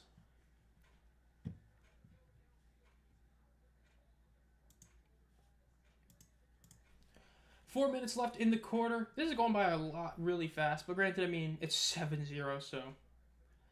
Cooper does a quick pitch, almost fakes it, and it's going to be a flag. Probably going to be a false start, considering they blew the play dead. Yep, false start on the offense. Going to be 3rd and 9 after the Jalen Tolbert false start. 5 penalties for 35 yards. Oh my god. Classic Cowboys moment right there when you see that kind of stat line. I will say, tickets to this game were way more expensive than they should have been. Like, cheapest tickets was like, I think, well over $30 for like the 500s. Bro, I'm not spending more than like $30 on a 500 ticket for the Panthers. And even the 100s were like way too expensive. Like, I get it's Dallas, but come on. Because I was thinking about going to this game, and I was like, yeah, no, I'm not. Cooper Rush throws over the middle to CeeDee Lamb. It is going to be caught or not. It's going to be called an incompletion. Either way, it's 4th down. Zach Ertz hit a nice one-handed catch, but got hurt in the process. You do hate to see that. I mean, Zach Ertz is one of those guys who a lot of people would probably think was out of the league, but is still playing, and he's still been a very solid player. I mean, what team is he on? He's on the Commies, right? Yeah, he's on the Commies right now. I mean, he's one of those guys that everybody forgets about, but he's still definitely playing. Brandon Aubrey is coming out for the field goal. This is a 52-yard field goal. First field goal appearance for Brandon Aubrey. Kicked the extra point, but now it's time for the field goal. Kick is up, and it is almost dead set in the middle to the very end where it little drift, but overall it is good. Another 50-yard kick for him.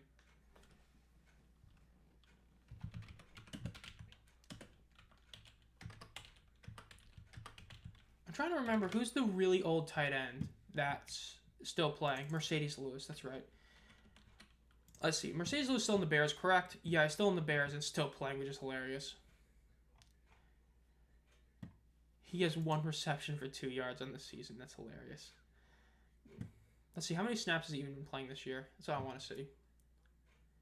So we're just not showing it. Snap counts. There we go. 20% offensive snaps. So he's still getting a decent amount of playing time. Despite being old AF. Ravens D cells. We hate to see that. That is not what I want to see. I still got 12 points on him. So I don't know. Did something happen with it?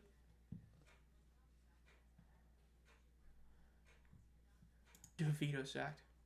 Ravens got to stop, but a penalty gives Giants the first. Okay, so that's what happens.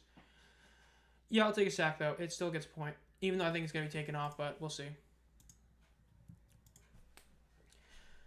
Projected total. I'm still somehow projected to score more than Nope. I guess it's all because of Josh Allen or something like that. Because, I mean, Derrick Henry's done nothing all game. Okay, that's why. But yeah. Touchdown, Giants. It was scored by... It's not showing. Devin Singletary up the middle. Touchdown. Go over here. I mean, hey, it is what it is. But, hey, as long as Josh Allen gets me another 50-point game, we'll be fine. Oh, man, I hope that Lions game lives up to the hype. Because I'm pretty sure this is the game I got. So, where's my remote? There it is.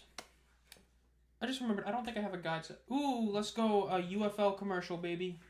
The Stallions Renegades commercial is right on. There's no one I meant to click. Stop.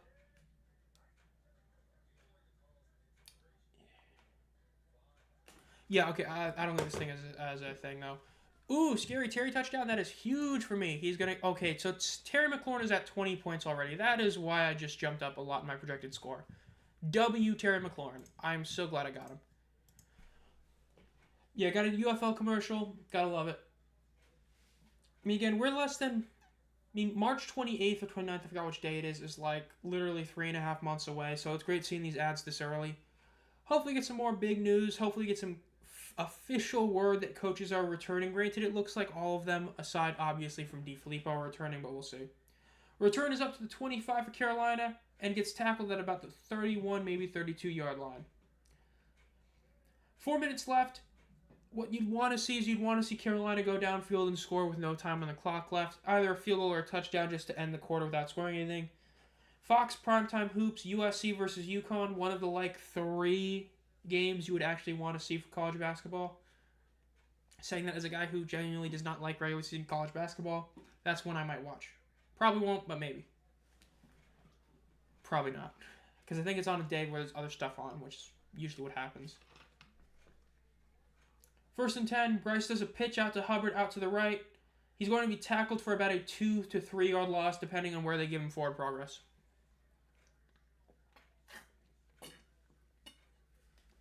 CJ returns. Yeah, somehow Curtis Johnson kept his job. Which, big L, but yeah. Get another drink. Yeah, I'm going to be honest. 4 months out preseason rankings, I think Houston finishes as the worst team next year. I really do. The fact that they're keeping Curtis Johnson, I don't see this team doing good. Every other team has something for them. Abram Smith returning, huge. Arlington, no way they're going to lose 6 one-score games again next year. Battlehawks, they're going to be worse, but they're still going to be better than Houston. San Antonio, going to be better. Or as good. Memphis is going to be better. I think Houston probably ends up finishing like maybe 1-9 again. I would not be shocked if they finish 1-9 again. Maybe 2-8 thanks to home field advantage, but we'll see. Granted, 4 months out almost, but is my guess. 2nd and 18 for Carolina after the penalty and the lost yardage. Bryce is in the backfield by himself, drops back to throw, throws it over the middle for about a 4 or 5 yard gain. Not what you want to do, because now if you don't get this first down, Dallas is going to get the ball back with a lot of time left. Showing the receiving touchdown to McLaurin, gotta love it. I mean, again, we're still a long ways out. I mean, I haven't made a single video on players. Technically I did, but you know what I mean. At this moment, I would imagine right now, my guess is Michigan, Birmingham, Arlington, San Antonio make the playoffs. It's my gut feeling right now. I think that St. Louis is going to take a step back, losing AJ, but keeping Radkowski as offensive coordinator. I think Arlington's going to be a very similar team. A lot of reports say that Perez is returning, which would be huge. And then I think that Michigan and Birmingham, I mean, they were clearly the class of the league last year. Right, when you eliminate the Quentin Dormade one random great game, they were the 2 best teams in the league, and I think that's going to continue, pending on if defenders return. Again, Speaks might not return. If Gaina doesn't come back, that could hurt Michigan, but right now, those would be my 4 playoff teams at this moment. Though, a lot of things could change, right? Maybe St. Louis gets a really good quarterback. Maybe Memphis makes some huge offseason signings. A lot of things can happen. 3rd and 14 for Bryce Young in the Carolina Panthers. Dallas has 2 timeouts left, and there is 3 minutes on the game clock. Not good. Bryce is in shotgun with 1 man to his left, in the backfield with him, and he's got 3-out ride to the right. Drops back, and he evades the sack. He's running out to his left. He's pointing downfield. He throws it deep downfield. It is... Ooh, did he get inbounds? Nope, they're calling an incomplete pass for Xavier Legette. That was almost an incredible, 40-yard pass, but they are calling it incomplete, and I think it was. That was almost incredible. Almost. Bryce, that was a really good sack evasion, but let's see.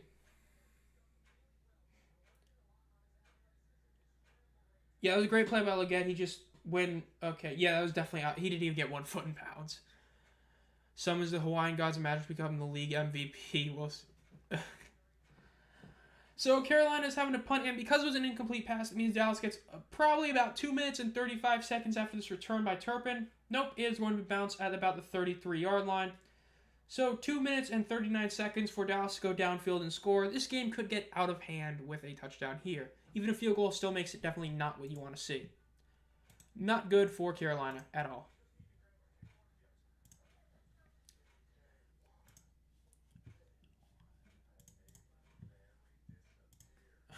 Made my family disappear. What a clip. A commercial, I should say. Playoff bracket. Let's go back and look over here. So again, looks to be about the same as it was when I last checked. Again, though, Thumbtacks versus Goated Team is still a very tight playoff race. Mole 10 is extending the lead. And let's see the other game, the 8 versus the 1 seed. Let's see how that is going currently. Bo Nix, not played yet. So, that one's still a close one. Again, literally, when you're going against Chris's Detroit team, it's just about how much the Lions beat their opponent by. Because the Lions score 40 points, you know Chris is going to win because he has whoever's going to score. But we'll see.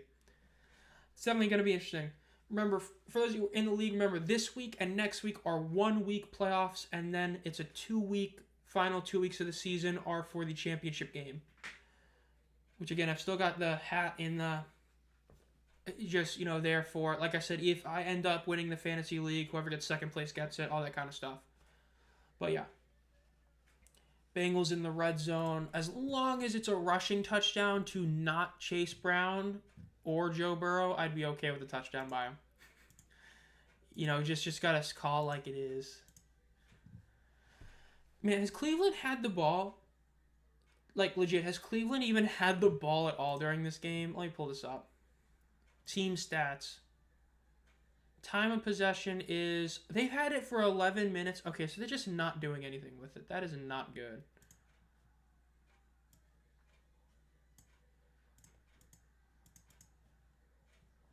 Bruh, go back to the NFL scoreboard. I don't know why it's doing that. Bruh.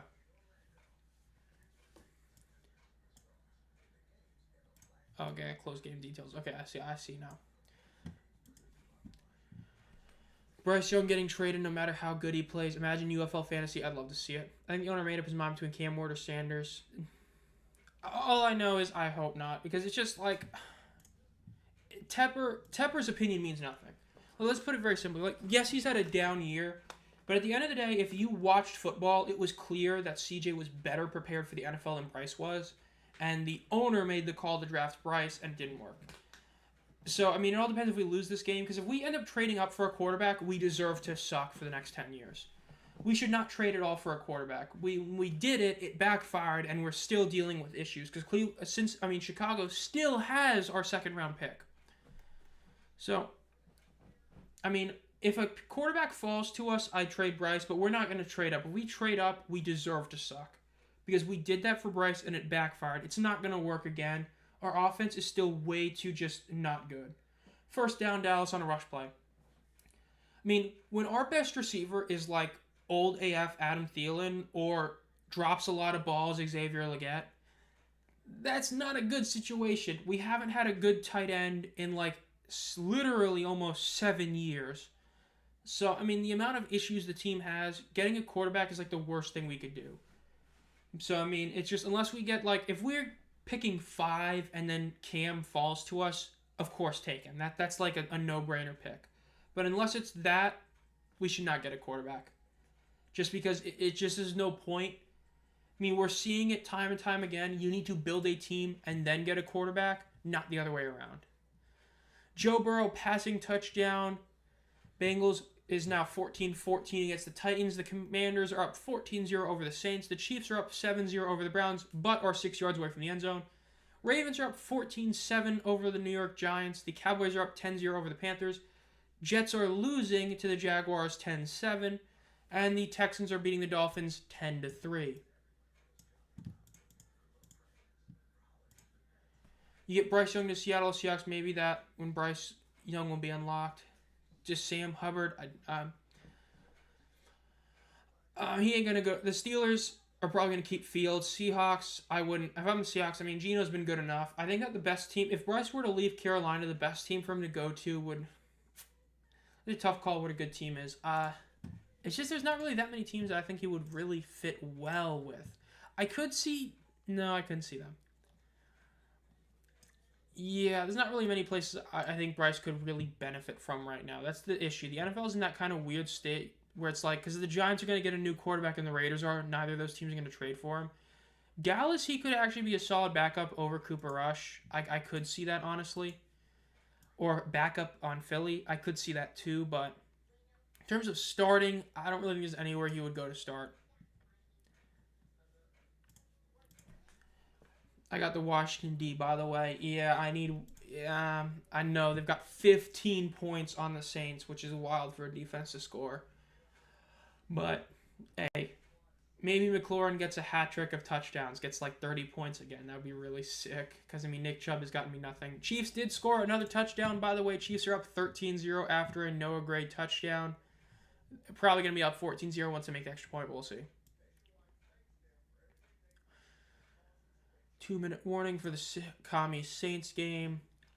Less than a minute for the Ravens Giants. Go back over here. Yeah, with Seattle, how they're doing ever since, the whole mid-season thing. Like, if you're Seattle, you just keep winning games with Geno at quarterback. It's one of those things where it's like, why would you? Like, if you're going to get him for a backup, then I can see it. But you're not trading him to be your starter.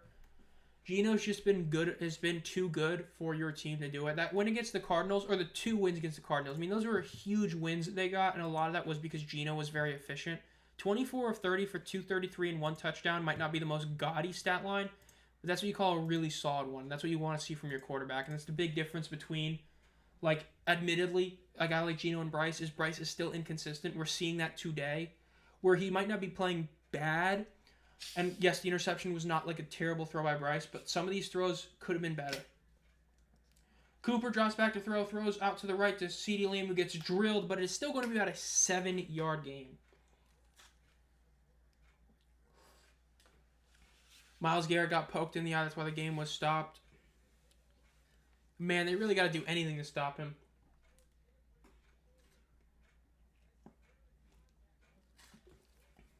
It would be crazy to see him go to Alabama, to Birmingham, but we all know that ain't going to happen.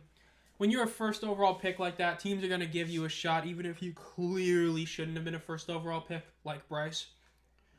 I mean, Josh Rosen is like an exception to that rule about being out of football after like being a first-round quarterback. If you're a first-round quarterback, you're going to stick around like almost always like 5-6 years, even if you clearly aren't good enough.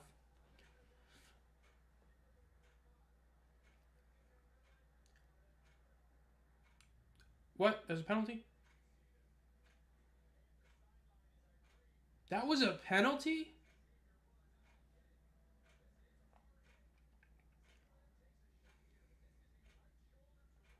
How is that pass interference? The guy was... Okay, so in today's edition of the NFL is unbelievably soft and softer than the United Football League, that was almost as clean a hit as you can do. That was a shoulder-on-shoulder tackle. And that was a tackle. That was not like a pass interference. He was catching the ball, had it in his hands. If you can't make that tackle, you can't... If you think that was a penalty, you don't know ball. As simple as that. That was an abysmal penalty. First down play, Cooper Rush hands off the ball. Is going to be at a 5-yard gain. They might get AJ. The only issue with AJ is the fact that AJ wants to play against the Battlehawks twice, which is the only thing that sucks for him. Or, sucks for the Stallions.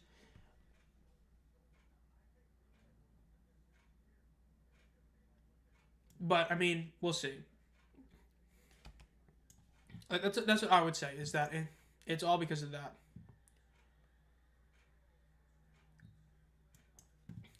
Like, I wouldn't be shocked if it's AJ for the Stallions.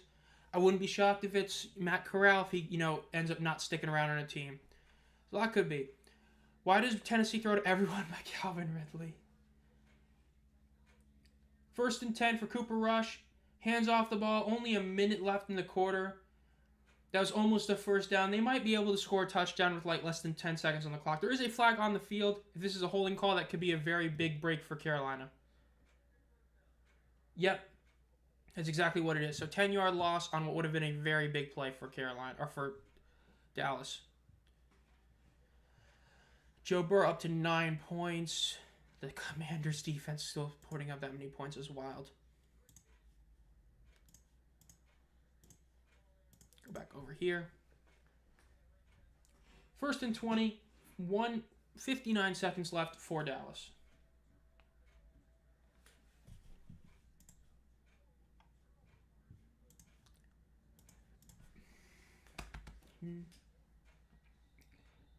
And it looks like there's a timeout, probably by Carolina.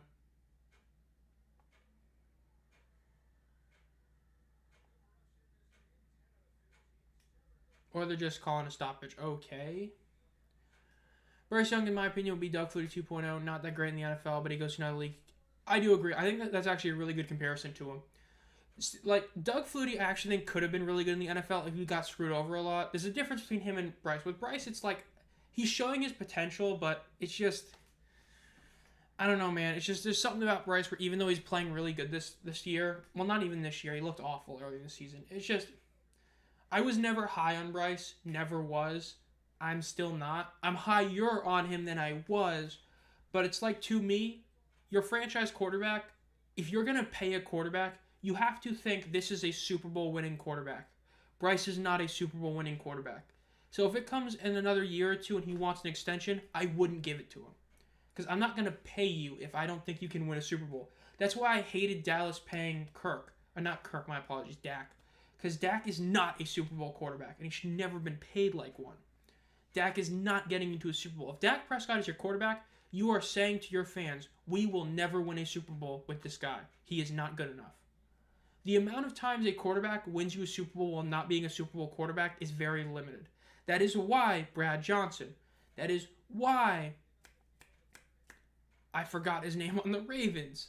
It's why those guys are, exceptions. Because if you have an unbelievable defense, it's different. But in today's day and age, it's hard to have an unbelievable defense. So I don't see it.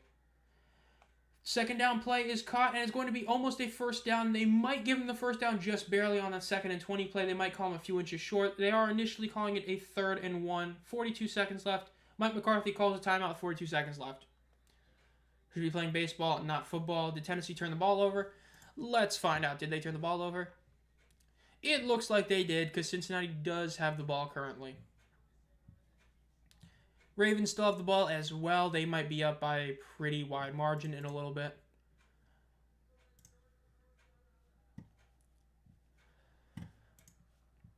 Bengals drive incoming. Don't like to see that, but yeah. I wouldn't know. I don't think he played baseball, so it's not like Kyler Murray, where Kyler Murray was legit a baseball player. I don't think Bryce even played baseball like in the college level, so it just can't really say that with a guy like him. Let's see, baseball.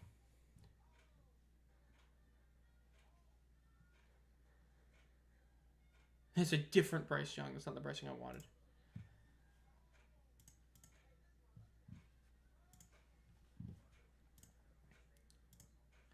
Body type, I could see that, because it's just like when people use the Kyler Murray argument, I always counter with the body type argument like that.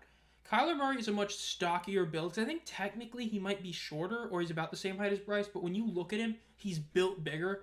That's the difference between Bryce and Kyler.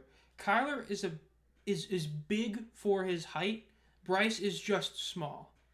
So that's definitely the big difference between them, which is why I would not be against saying that, but I'm not like a huge baseball guy in terms of looking at evaluating players or anything, so I'm not going to claim like I know that, but from what I understand, I would agree with that. That he's more built for it than football. 3rd and 1 for Dallas. I would just do a run play, get a first down, and then take a couple of shots in the end zone. Try to end this half with like maybe 10 seconds on the clock left. That's what you want to do if you're Dallas. Yep, they're going to... Oh, fumbles the ball. It is recovered by Carolina. Oh my God, what a classic Dallas Cowboy move. They fake the handoff when they should have just handed it off, by the way. And then they fumble it, and Carolina gets it with 40 seconds and 2 timeouts left. Carolina could get a field goal here. What a move by Dallas. That's like a San Antonio Brahmas play, if you remember that against the Battlehawks. That was just a fumble. That's bad. That's a bad fumble right there. That's a huge break for average Cowboys play. That was oh my God. So when you do a play like that, that's why you're a backup quarterback and not a starter right there.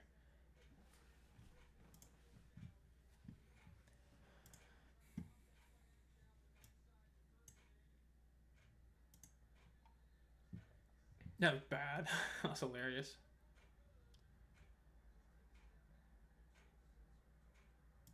Wait, what did I just read?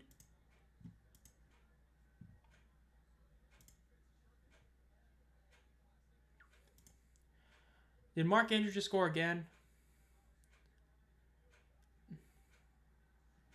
And it is up to the 30, the 25, 20. It's a touchdown for Carolina on the play. Dude, oh my God. Jalen Coker just burnt his... Okay. Dude, average Dallas Cowboys moment. Average Cowboys moment. Oh my God. Dude. No way. No way I just watched that. I refuse to believe I just watched that.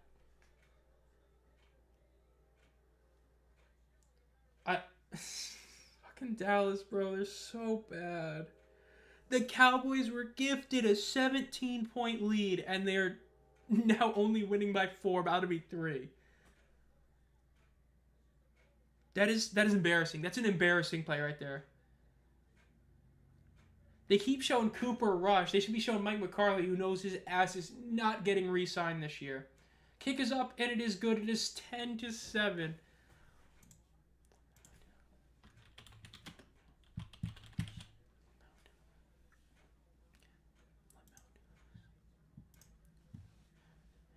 $83-yard passing touchdown. Coker just absolutely burnt his guy. I mean, oh my god, that was embarrassing. Bro, that corner just got absolutely bamboozled right there.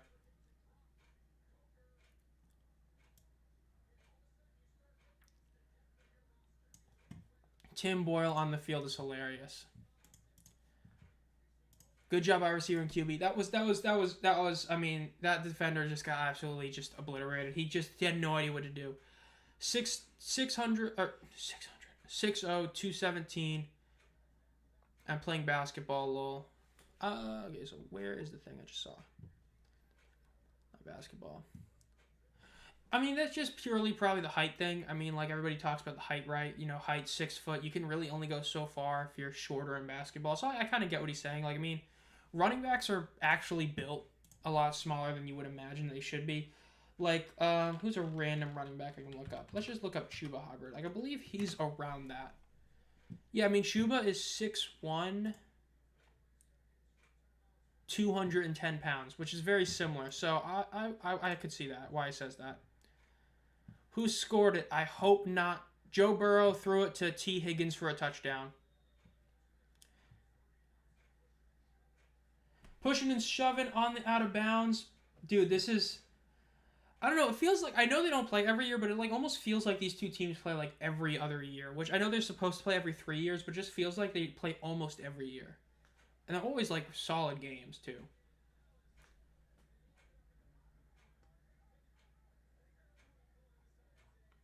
It's going to be interesting to see what Dallas does here. If I was Dallas, I might just say F and take a shot deep. I mean, you're already, like, you just blew a chance. You might as well do something to try and make it look not bad. Let's see.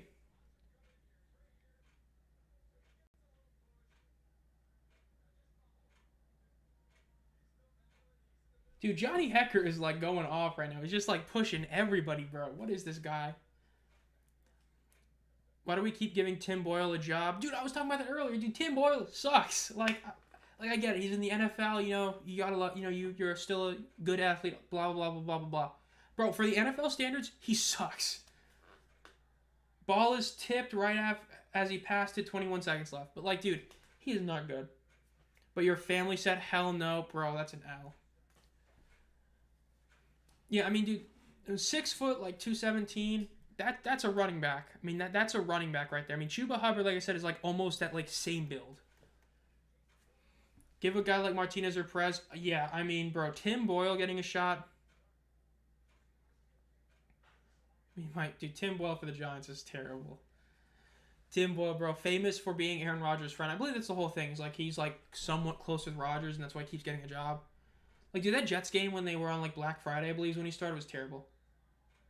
And unless they call a timeout here, they're going to get a delay of game penalty on Dallas. Again, classic Cowboys move. Yep, they're calling a timeout.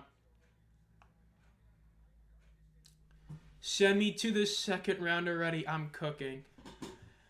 Bro, for those... Okay, so right now, Granted, Mole is like have most of his team playing now, and Kicksurf has like none of his guys playing.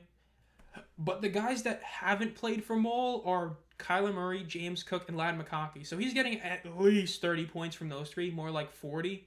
He already has 75 points scored. I mean, it's over. Probably. I hate to say it, but yeah, I think that one's probably over. Whereas the go-to team versus Thumbtacks is still a close game, though it's looking currently like the Thumbtacks might end up taking it, though it's still very close. The projected score is only like a 4-point difference. Scooby Wright, literally, it's all up to the Lions. Dallas is going to gain about 15 yards. Going to call a timeout. They might try to take one shot out of bounds or 2 shots out of bounds to get into a long field goal range. You only need about another 10 yards, and you can kick a long field goal. So we'll see. I can shoot 30-foot plus threes. That's not bad. That's pretty damn nice. I play a decent amount of basketball. I play like rec basketball. I should have played more baseball. I was best at baseball. In terms of sports that I played, I was probably best at, like, the only one I played varsity was tennis. I'm not joking. But I was probably best at baseball, and I could have easily finagled my way onto the team no matter what. That's probably my only regret in high school was that like I was a granted it wasn't like I was playing high school level, but I was playing like tough rec leagues and I like never struck out. I had like a really good percentages like slugging on base percentage stuff like that. And I even in a higher level I still would have been solid. I do regret that. Everything else I kind of dude, I loved high school. People who say high school sucks are lying, dude. High school's awesome. One thing my basketball coach would say to everyone, I have more basketball IQ than him. Yeah, basketball IQ is a big deal, especially if you're saying you're playing point guard, which is what you said earlier, right? I mean, that's, of course, the number one thing you want to do is be a good point guard, is having good basketball IQ, and that's something that can really help you out in, like, any sport. If you're able to think better than everybody else, you can kind of get away with a lot of things. Like, that's the whole reason Bryce Young was the first overall pick was because he was, IQ-wise, he was considered just so elite. So, I mean, having good IQ in your sport that you play is a massive deal. It's Tua interception, two to make it worse. Bruh. The Bengals get the ball back.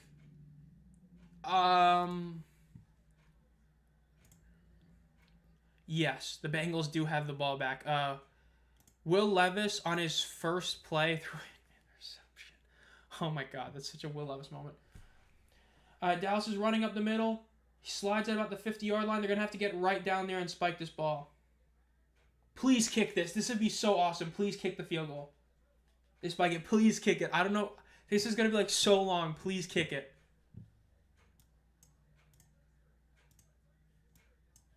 Yes, they're sending out Aubrey. Dude, I think this is like... Please make... Dude, they're actually kicking this. No way. Dude, no. How long is this kick?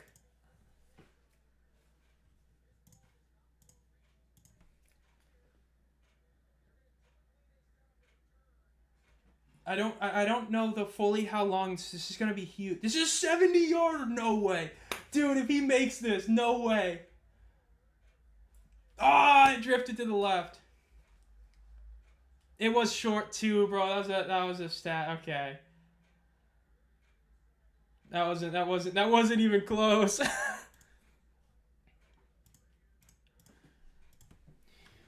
He did not make it. Dude, if that had gone in, that'd have been, oh my god, that was, okay. The NFL's DEI hire, bro. Tim Boyle, it's classic. The fact that they actually tried that is insane.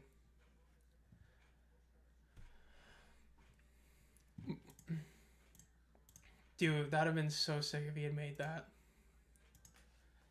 Now we're going to halftime, but dude, the thing is, if that was straight, that would have made it. Because the thing, whenever it curves, right?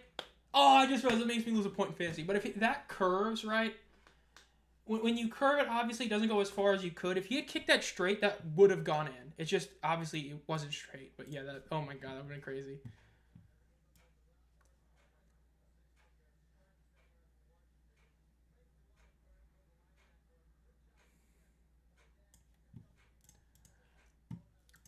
Yeah, they really did try that, bro. I lost a point because he missed the kick. You lose a point if your kicker misses it, but it is what it is.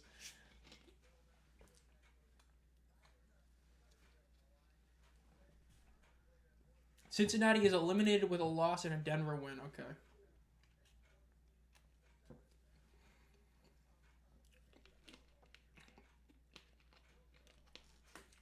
Drew Holiday, bro. One of those names are not like the other ones. I'm joking. Drew Holiday's a dog. He's gonna be a Hall of Famer.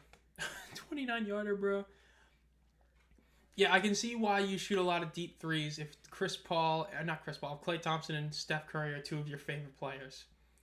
Yeah, Chris Paul, high IQ guy. Drew Holiday, one of those guys who's like, in terms of being a flashy player, non-existent. In terms of being a great player, oh my god.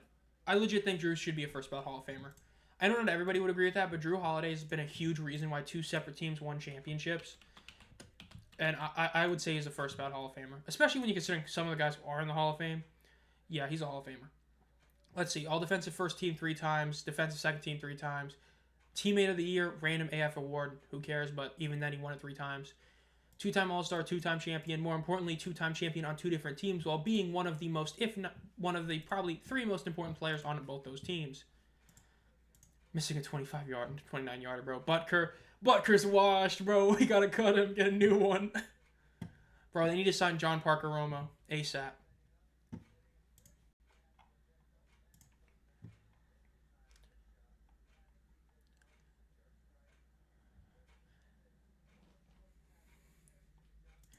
Cowboys lining up for a 70-yarder is still wild.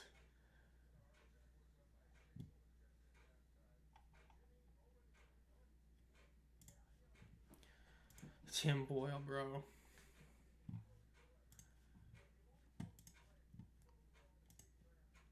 Okay, I keep opening the wrong things here. I'm not even lying. I'm literally just randomly clicking trying to get things. Bro, Bengals still have the ball. Oh, this is not good. I need him to not score a touchdown, bro. If they get another touchdown, it might be cooked. I hope not. I think this is the only game currently going on right now, is it? Yeah, every other game's at halftime. So halftime scores are 14-0 Chiefs over Browns, 14-0 Commies over Saints, 21 Ravens over Giants, 10 Cowboys over 7 Panthers, Jags 13 over the Jets, 7 Texans over the Dolphins 13-6. Currently, the Bengals are 21-14 with 10 seconds left in the game. Let's see. Win percent is 85%, bro. That's sad, but true. Spike the ball. There is 10 seconds left. 3rd and goal for Cincinnati. I wonder if they're going to do an end zone shot and then kick it, or they're just going to do 2 end zone shots. It's going to be interesting to see. Timeout by Tennessee.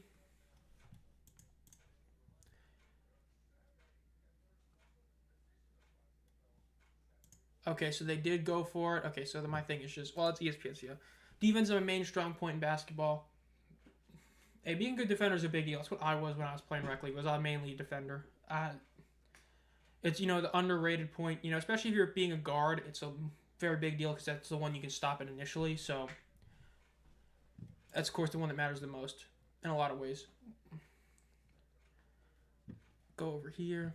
All plays. Move it up. Wow, ESPN is, really slow in loading these. Joe Burrow, 3 TDs and still a half left. He scored again. Oh, no, he already had the 2. That's right. Passing complete to T. Higgins. Yeah, Joe Burrow having 3 touchdowns is scary. I'm just glad that Terry McLaurin is getting me as many points as he is. Dude, if Aubrey had made that kick, that would have been I don't know how many points I think that would have been an 8-point field goal or something like that. Let me go. League. Settings.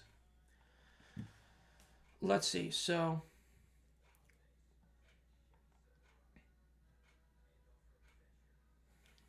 okay, so if it was okay,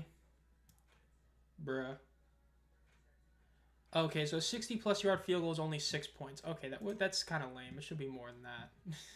Just saying. Okay, they kicked the field goal, so yeah. They didn't score, though. They did kick the field goal, but yeah. I had a center that played DT, and he was try posting me, and I was the one who pushed him back all the way out of bounds. Bro, L defensive tackle. L defensive tackle, bro. That's why footwork's a big deal. Basketball, a lot of people don't understand. Especially in the post game, a lot of it is just footwork. It's not necessarily about being strong. Strength is, of course, a big deal. But in a lot of cases, it's just about knowing how to put yourself in the right position, right? Same thing in football, right? When you talk about offensive versus defensive linemen, they always talk about getting under the other guy. A lot of that is the same way in basketball. Yes, size is a big deal and strength is, but if you're able to position yourself better, you can get out of a lot of situations you shouldn't be able to by just knowing what you're doing. And that goes back to what I was talking about earlier with having good IQ in the sport you play. If you have high IQ in your sport, you can get away with not being as physically gifted as a lot of other people because you're outsmarting your opponent. You're getting in a better position. You're doing things better than them. That's the most important thing in a lot of ways is being a smart player. That's why, especially when you talk about these athletes who in college dominate using their athletics and not necessarily their IQ, it's the whole argument to why a pro-style offense is why a lot of teams will draft certain quarterbacks and avoid other ones, is because those who rely on, let's say Caleb Williams relying on their ability to throwing on the run, versus a guy like Bo Nix, who played in a more pro offense, who is transitioning a lot better to the NFL because of that. It's not because he's a more talented player. Caleb is a far better player at his core. But when you add in the effect of what you're used to, Bo Nix is better. Jaden Daniels is better. That's why CJ was drafted below Bryce. But CJ was also just underappreciated for how smart he was at the game. But it's it all comes together. You think I play QB? You'd think I play QB at one point. Hey, I mean, basketball passing is a lot different. I mean, one of them, like, you can one hand pass, but one of them is overhand motion. The other one is more push motion. It is different, but yeah. Tim Boyle's gonna play half of football. That's terrible. Cade York, 57-yarder. I do remember that one. I remember there was that 4-week stretch or something like that where everybody thought Cade York was like God's gift to kicking, and it was wild. Okay, so that game already is out of halftime. That's wild. Two of them, Jets-Jaguars. Dude, the Jets-Jaguars is... The Jaguars are so bad, bro. I said it earlier. They're probably the most unwatchable team in football right now. Well, I mean, apparently Mac Jones can just do whatever he wants on the field and gets away with it, so maybe not. The refs potentially cost the Chiefs a 4-point swing. Aw, that's so sad. Aw, I'm going to play the smallest violin. The Chiefs may have missed points. Okay.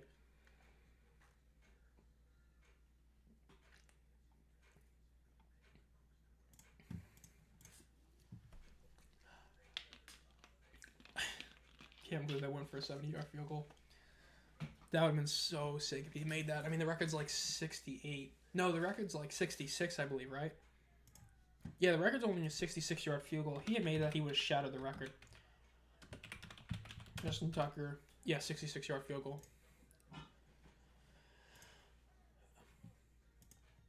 Tim Boyle sucks. I mean, bro, let me pull this up. So let me look up the legend known as Tim Boyle. So Tim Boyle, in his career, is 0-5 as a starter. So let's really good start there. He has a 61.7 completion percentage, which admittedly isn't terrible. It's still not that good. 1,087 yards with 200 attempts. Not the most insane. A passer rating of 57.6 and a QBR that once you eliminate the 3 pass attempts he had his rookie year, he had a QBR of 31, 10, and 24 in the 3 years he's played the most amount of football. That's out of 100. He is ass. Really ass. He has 4 touchdowns in his career to 12 interceptions. I mean, my God, that is ass. I can do full court passes and my ball placement is deadly accurate. W. Being accurate in the full court passes is a very, big deal. Of course, the one thing, the higher the level you go, the harder it is to do that. Okay, so fantasy football still looking okay, but not great. Go back over here. Game is about to come out of halftime again. Currently, the score is 10 Cowboys, 7 Panthers. It should be 17 Dallas and 0 Panthers, but Dallas, in a just pure Cowboys moment, fumbled a handoff or a fake handoff, and then allowed an 83-yard touchdown pass where they let an undrafted rookie burn their defense for a touchdown. And so it is 10-7. Got kicked by his own teammate. Dude, it feels like that's happening a lot more this year. I know the most famous one was Mahomes, literally, destroying Rashee Rice's... It was Rashee Rice, right? It's a knee, but, yeah. Tim Boyle. I can't believe Tim Boyle's in the league still, dude. Tim Boyle is so bad. Yeah, again, in terms of the Cowboys game, right? Going back to the initial thing, currently when you look at the scores of the games, right, it looks like Jacksonville, let me pull this up. Jacksonville is currently beating the Jets. If that happens, Jacksonville will fall out of the top 8 selections because the Bengals are going to beat the Titans. The Titans are going to keep losing. The Saints are probably going to lose again. Dolphins are currently looking like they're going to lose again, and the Browns are going to look like they'll lose again. So pretty much nothing's going to change in the top 10 outside of Cincinnati dropping out for the Saints to move up, as well as Jacksonville falling out of the top 8 is what it's currently looking like it's going to happen. Though they might fall 2-8. I don't remember how the tiebreaker is against Chicago. So in the battle of the tank, it is still clearly Vegas or the New York Giants getting the number 1 pick. Friendly fire is wild, bro. They're playing a ranked game. A ranked first-person shooter, bro. Got a TK, bro. Micah Parsons, bro. Micah has done, like, nothing all game. And they're showing him like he's done something. Let's see. Micah Parsons in this game currently has 2 tackles. Yeah. Sounds about right, honestly. Go back over here.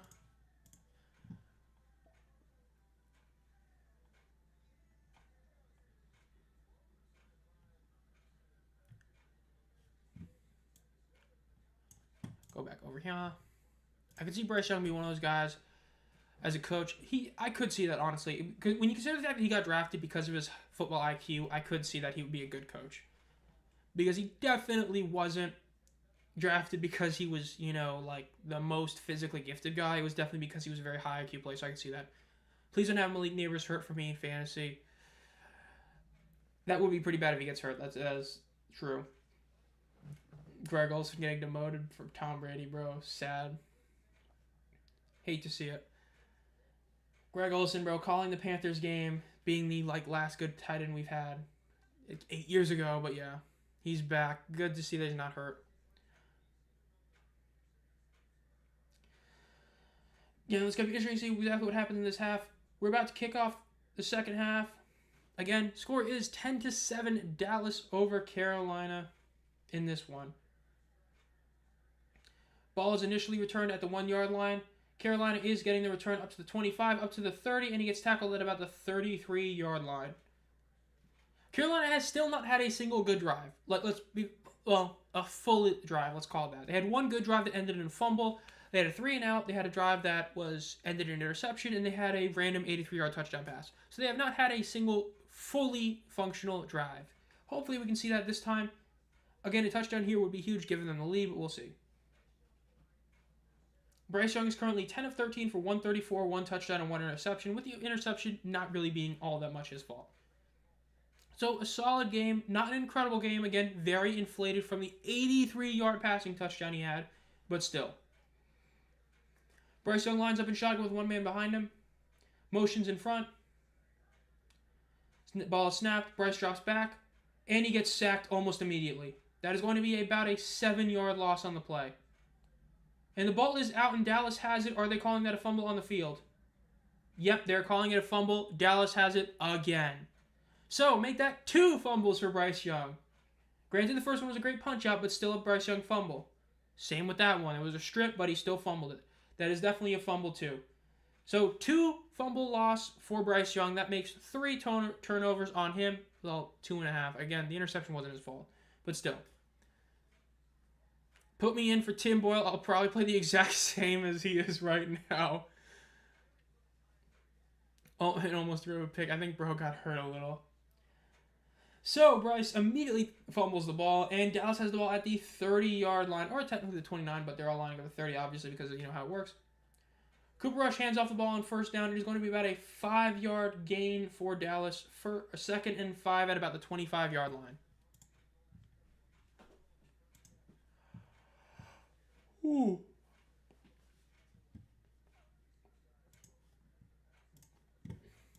Yeah, this is not a good game for Bryce. Again, if you eliminate that one 83-yard pass, he is not having a good game today. He's having an accurate but ineffective game. Cooper Rush hands the ball off on 2nd down. It is going to be about just barely a first down. Ball is out. Carolina has it. Are they calling this one a fumble? Let's see. Watching the knee, watching the knee, watching the knee.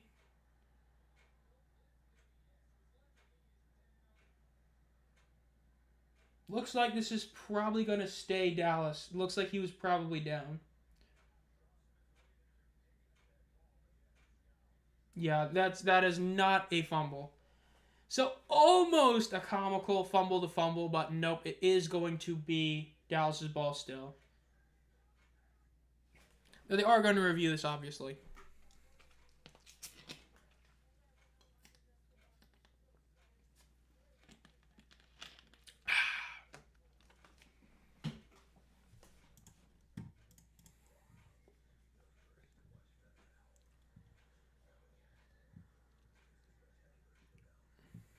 Go back over here. 300-pound guy doing a backflip. Wait, what? Dude, Aaron Rodgers. Oh my god, Aaron Rodgers getting sacked in the red zone. Just to watch a Jags guy do a backflip is wild.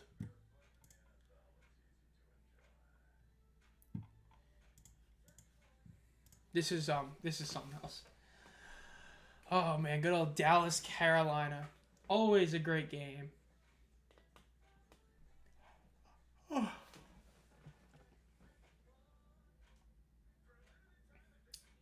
Yeah, I mean, as for the season ending, it's a tough call. Like I said, it was a good thing in a lot of ways that Carolina lost that game a few weeks ago to Tampa.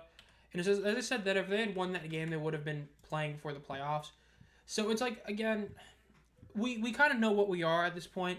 So there's no real benefit to winning these last few games. Getting a high pick is a good thing, especially because... Okay, so are we back? Are we back? Are we back? I hope it is. Yo, chat, are we back? Everything's not working properly.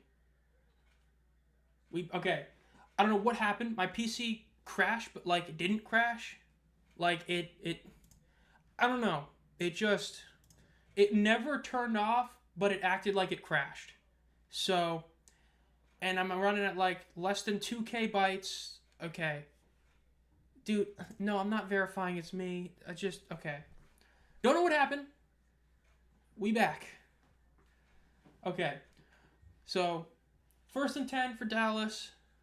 Gonna be a 3 again. Yeah, I don't know. My screen light just froze, turned black. My computer, my computer. I have lights that show up on my keyboard, so I can use it at night, and my camera also has, lights to show it. My mic light never turned off. My mouse and keyboard lights turned off. My camera light then did turn off. I don't know what happened, but we back. That's all that matters. I was hoping it wasn't going to end the stream. It didn't. Thank God. So, we back. I hope nothing else happens. This has happened like one time before, but yeah. And apparently it's still put to the same stream, which is good. It didn't make a new one, which is what I was worried about, so that's good too. Touchdown Dallas if they count both feet inbound, which I think they will. Yep, touchdown Jalen Tolbert is called in the field. Okay, content. Let me make sure this did not create a duplicate live stream, which would be very annoying if it did. Thank God it didn't. YouTube is not receiving a good thing. That's cap. I'm at 5K bits. It should be fine. Stop lying to me, YouTube Studio. Just do your job. Great catch by Tolbert. That's definitely a catch. Both feet were definitely in bounds. So 16-7 Carolina, and with this extra point, it will be 17-7. Extra point is good.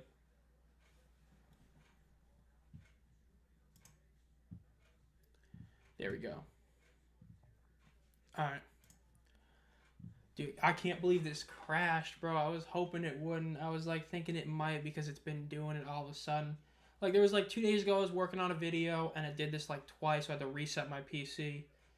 And I did not think it was going to happen again, but it did, bro. Massive L. I'm probably going to end up... I don't think it's a storage issue. I have a bunch of storage left, but I'll just delete some stuff just to make it run better. That always helps. If your thing is like not working properly, getting rid of storage always makes it run faster because it takes a lot of data to hold stuff, so it might be that, but we'll see. Getting an Arlington Renegade... Spencer Rattler has replaced Jake Hayner in the Saints game. Lamau.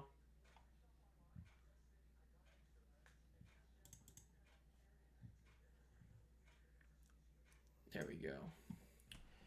Windows XP error sounds intensified. Yeah, it does. Yeah, we back. Yeah, we are back after the stream just crashed. Not even the stream, my PC basically crashed. Do we think we crowned Bryce Young way too early? If you're talking about, like, last week, I would say, yeah. Like, let's be clear. He had, like, 4 really good games, and that was it. He sucked early on in the season, got benched, came back, looked really solid, and not looking too hot now. I mean, we've seen a lot of quarterbacks have, like, a few game win streak. I think he's definitely better than he was at the beginning of the year. Even with how he's playing today, he's still definitely improved from the benching. It was a good decision to bench him. But, yeah, his touchdown, that's what I was saying, too. It was definitely not great. But, yeah, Bryce Young is... Look, we're at a point now where, barring we literally lose out and, like, the Raiders get lucky or something, it's probably our best interest to just keep Bryce for next season, unless we're able to get a great quarterback without trading for it. But yeah. If we finish with a top 3 pick because we lost every game and we can draft Shador or Cam, I would trade Bryce. If we don't get a top 3 selection or we're not able to draft one of those 2 quarterbacks without trading up, I wouldn't. Because I don't think we should trade up for a quarterback. If we can get one where we stay, that's different. But if we have to trade up for a quarterback, I don't think we do it. I think we just stick with Bryce. That's kind of how I view it. It all depends on that.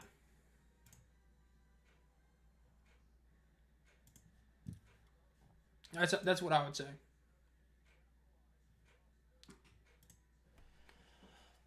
But because I mean, like I said earlier, if we lose today, we're gonna move up. We're gonna stay like the same spot, which is still a very high spot, like top 4 pick right now.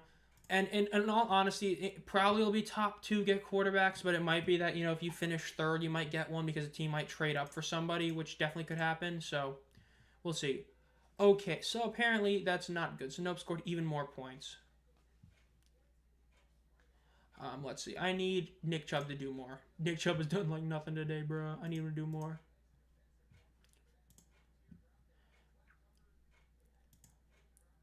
Okay, so my stuff, I'm still loading a lot of stuff. Like I said, I mean, I didn't even reopen Google. I'm just kind of like just sticking with how it is right now, hoping that things don't crash again. So I'm going to probably just eliminate that tab. Tua has, that's terrible. My biggest fear is that Bryce is not complete trash, but not good, kind of like a Derek Carr. I was talking about this like really earlier. My whole view on paying a quarterback or getting a franchise quarterback. If I do not think this guy can win me a Super Bowl, I'm not paying him. I'm not paying him like even like a $30 million a year. If he's not getting me to a Super Bowl, why should I spend money on him? Not Tua. Bryce is not a Super Bowl quarterback, so I wouldn't pay him. Now, if you want to keep him to build a team around him to see if he can become that, or build a team to where your next quarterback has a team around him, I'm fine with that. But if you're just okay like Bryce is, I would not pay him. That's how I view it. Yeah, I mean, like, I think it depends where we finish in the draft order. Because, again, if we're able to get Cam Ward or Shador Sanders, I think we should. But we'll see.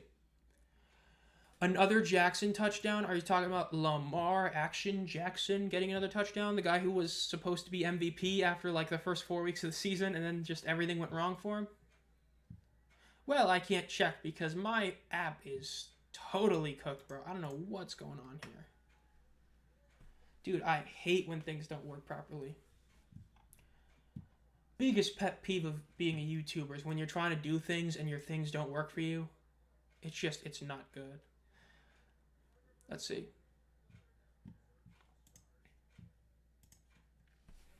Yeah. It's just, with Bryce, it's just... I wish we kept our first round at 24. Caleb, Jaden, May are all playing better than Bryce, sadly. Caleb is a little bit of a stretch. Caleb has not been all that great. I'm not saying he's been bad, but, like, the other 3, yeah, I agree with it. Like, I mean, I talked about it in a community members exclusive video I did a couple months ago, which, by the way, if you want to be a community member, 99 cents a month, you get an exclusive video every month. You get multiple team emojis, as well as exclusive posts and other stuff. Caught by Adam Thielen, up to the 30, up to the 35, and tackled 4 yards short of the first down. I talked about it in that video. It never made sense to draft Bryce Young. When you do that kind of trade, it's supposed to be for a generational player. When you look at first overall, or consensus, he wasn't really, but he was called that, a consensus first overall pick quarterback. He was not as good as Caleb, not as good as T-Law, Not as good as Kyler Murray, not as good as Joe Burrow. He was the best since Baker Mayfield. You traded multiple firsts, a top receiver, and multiple seconds for that. That's inexcusable. So, the trade never made sense. Yeah, but I'm pretty sure he also is also doing the classic. I'm just gonna not throw a touchdown either. Like I don't know if he broke it, but like I know for the past few games he's literally done nothing. Okay, so that was a few. Okay, I apologize. I was thinking about him like a few weeks ago. I did not. Okay, yeah, the last 3 weeks he's been good. I know it was like 4 weeks ago to like 8 weeks ago he was like doing nothing at all. But yeah, he's been doing better the last few weeks. It's just the team has been the last 3 weeks he's been playing really good. Yeah, 340 against the Vikings, 2 TDs, 0 interceptions, 250 against the Lions, 3 touchdowns, 0 interceptions. Though he played a large part in them losing that game. Matt Eberflus got most of the blame. Caleb deserved some of it too, but still he played a really solid game outside of that. San Fran, that wasn't a good game. 2 TDs, 0 interceptions, high completion percentage, but 130 yards on 17 completions is not what I would call a good game.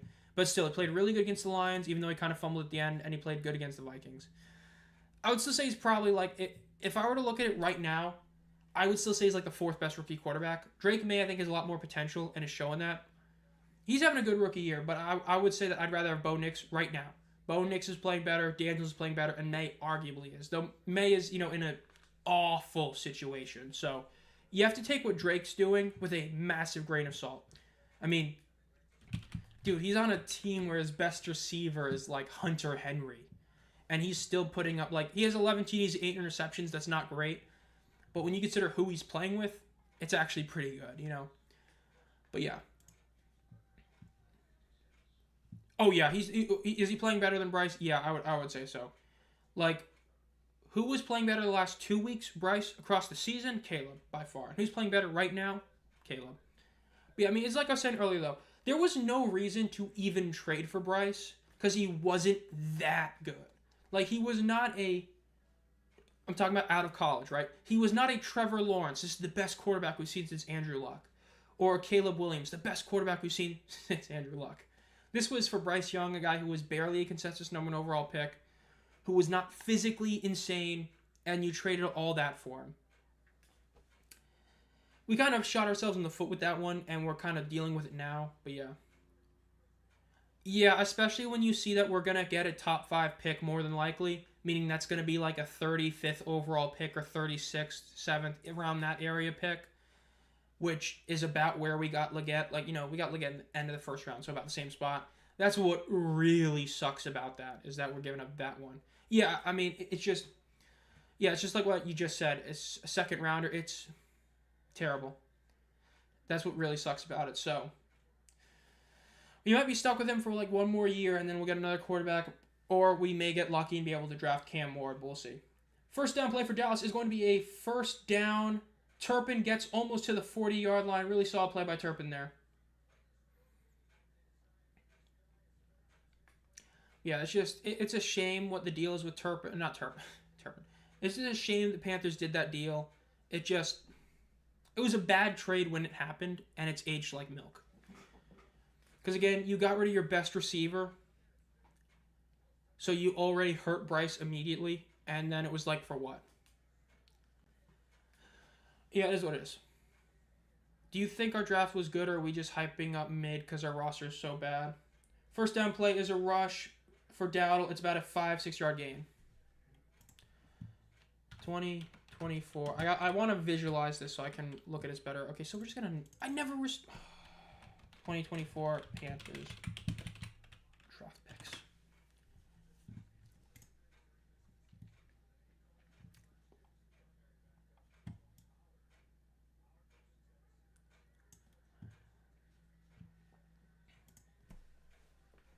Alright, I'll talk about that after this one. Okay, 2nd down and 4. Rush hands the ball off to Dowdle for a first down and then a few yards as well. Which one of these 4 things will happen? Bryce Young gets a second chance in the NFL. Second, UFL. Number 1, he's going to get a second chance somewhere for sure. I think that the draft class has definitely been a bit Overrated. The fact is, Leggett has had a lot of drop issues. Like, people say it was the one drop. He's had that all year. He's had issues being a consistent receiver. Jonathan Brooks did look solid. It's just the injury concerns. And then once you get past him, yeah, I mean, we need a legit tight end one, not Jatavian Sanders. I would say that it definitely, yeah. And Coker's an undrafted free agent, which is the worst part about that. Pass is caught for a first down by Dallas by Brandon Cooks.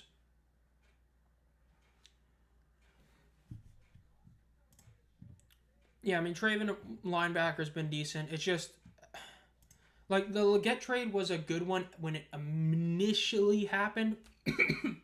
Like, it felt good because we needed a receiver, but like his drop issues are just, he's great to have for a media sense. He's a likable guy, but like, you need to get the drops together, right? Like, you don't want to be like Quentin Johnson 2.0, which granted Johnson's been better this year, but even then he's still at drop issues. So, take that with a grain of salt.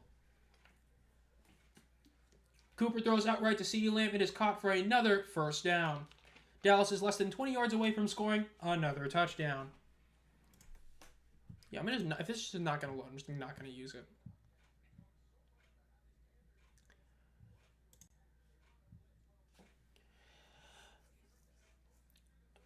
Two ACL tears in the same leg. I mean, to be fair, Frank Gore had like multiple torn ACLs in college and ended up being the greatest longevity running back in NFL history. To be fair, like, again, exception. But that did happen, and Nick Chubb had a brutal injury in college as well, and ended up, until he just got hurt last year, was solid. So you have to wait and see on that one, but it definitely is a concern. Cooper throws out to the right. It is caught for a touchdown. It looks like it is by Brooks. And then especially I'm forgetting his name. I think it's Gus Edwards. I think that's who I'm thinking of on the Chargers. No, that's not who. You know who I'm talking about. The guy that's on the Chargers that was on the Ravens. He had like injury after injury, and then he looked really good this year. And then he got hurt again, but he looked really solid despite all the injuries. So it is possible for a running back to come back and still look good. It's just a matter of them staying healthy, right? Christian McCaffrey, dude was healthy for about 3 years of his career fully, maybe 4. That's it. He's been in the league since 2017, and he can't stay healthy. If he was healthy, we're talking about a legend, but he can't. So he's going to go down as a guy that might not make the Hall of Fame. Probably won't because he just didn't play long enough. Aubrey, please make this kick for another extra point on my fantasy team. Yes, he makes it. It is 24-7 Dallas over Carolina.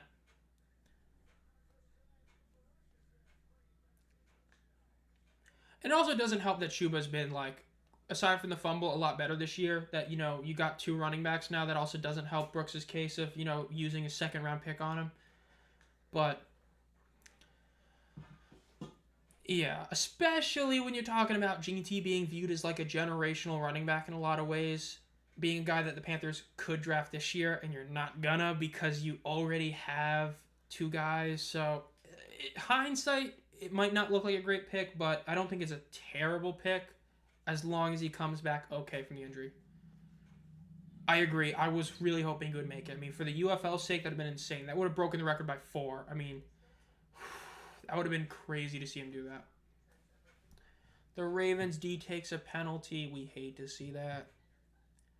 Just like I hate to see my stuff still not loading properly after my PC crashed.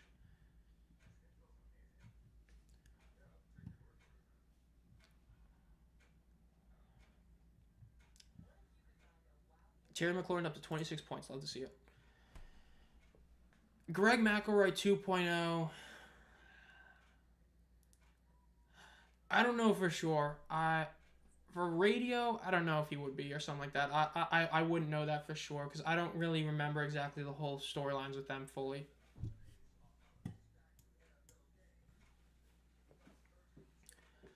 I love how this chest has been streaming for 17 minutes because of the crash, dude. It's so terrible, but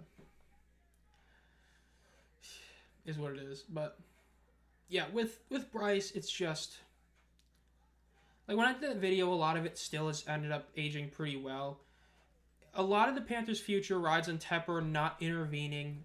Like, you can not like what a team is currently, but you can't do that after like 8 weeks, and that's what he did like twice. So it's it's hoping he lets the guys we have their time.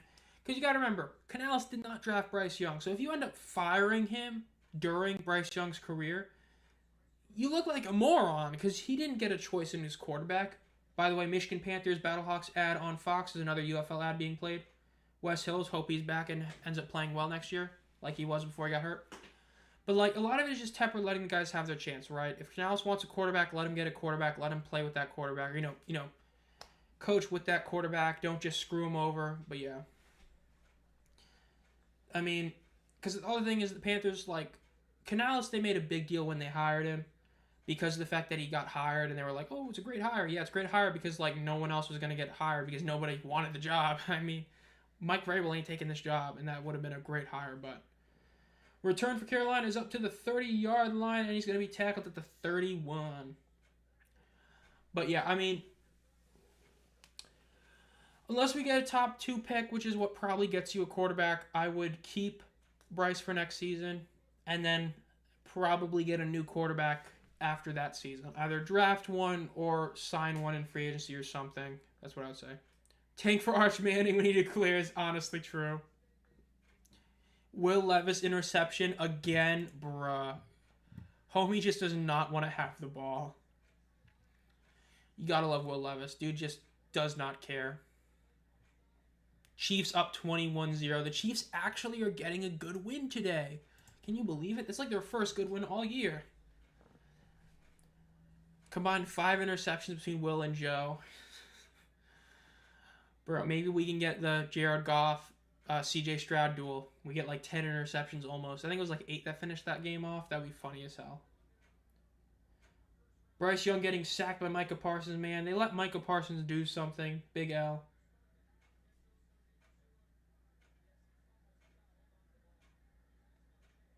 Second and 19 for Carolina. This is getting bad. Bryce drops back to throw. Throws out to his left. Caught by Thielen and out of bounds at about the initial first down spot they were at.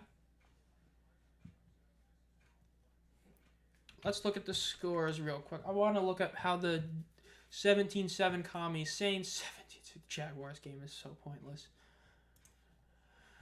Who do you want with our first round pick?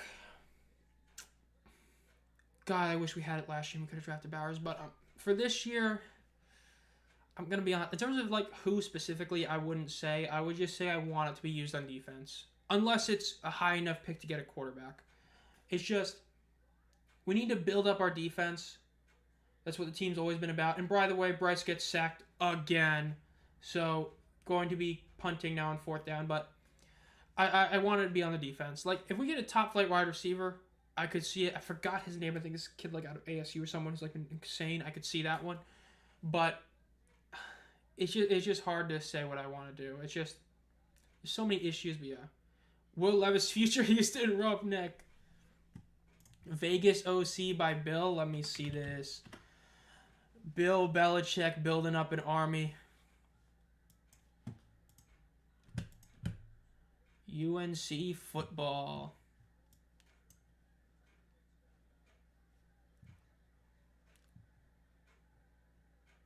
Interest to Jets, yeah, lol. Icky on an island against Micah Parsons, Lamau. Good old Bill Belichick to UNC. I still can't believe that's real. It's just, it felt like a fever dream when I initially heard, oh, he wants to go to the team. I'm like, okay, really? And then he's just there. It's kind of hilarious.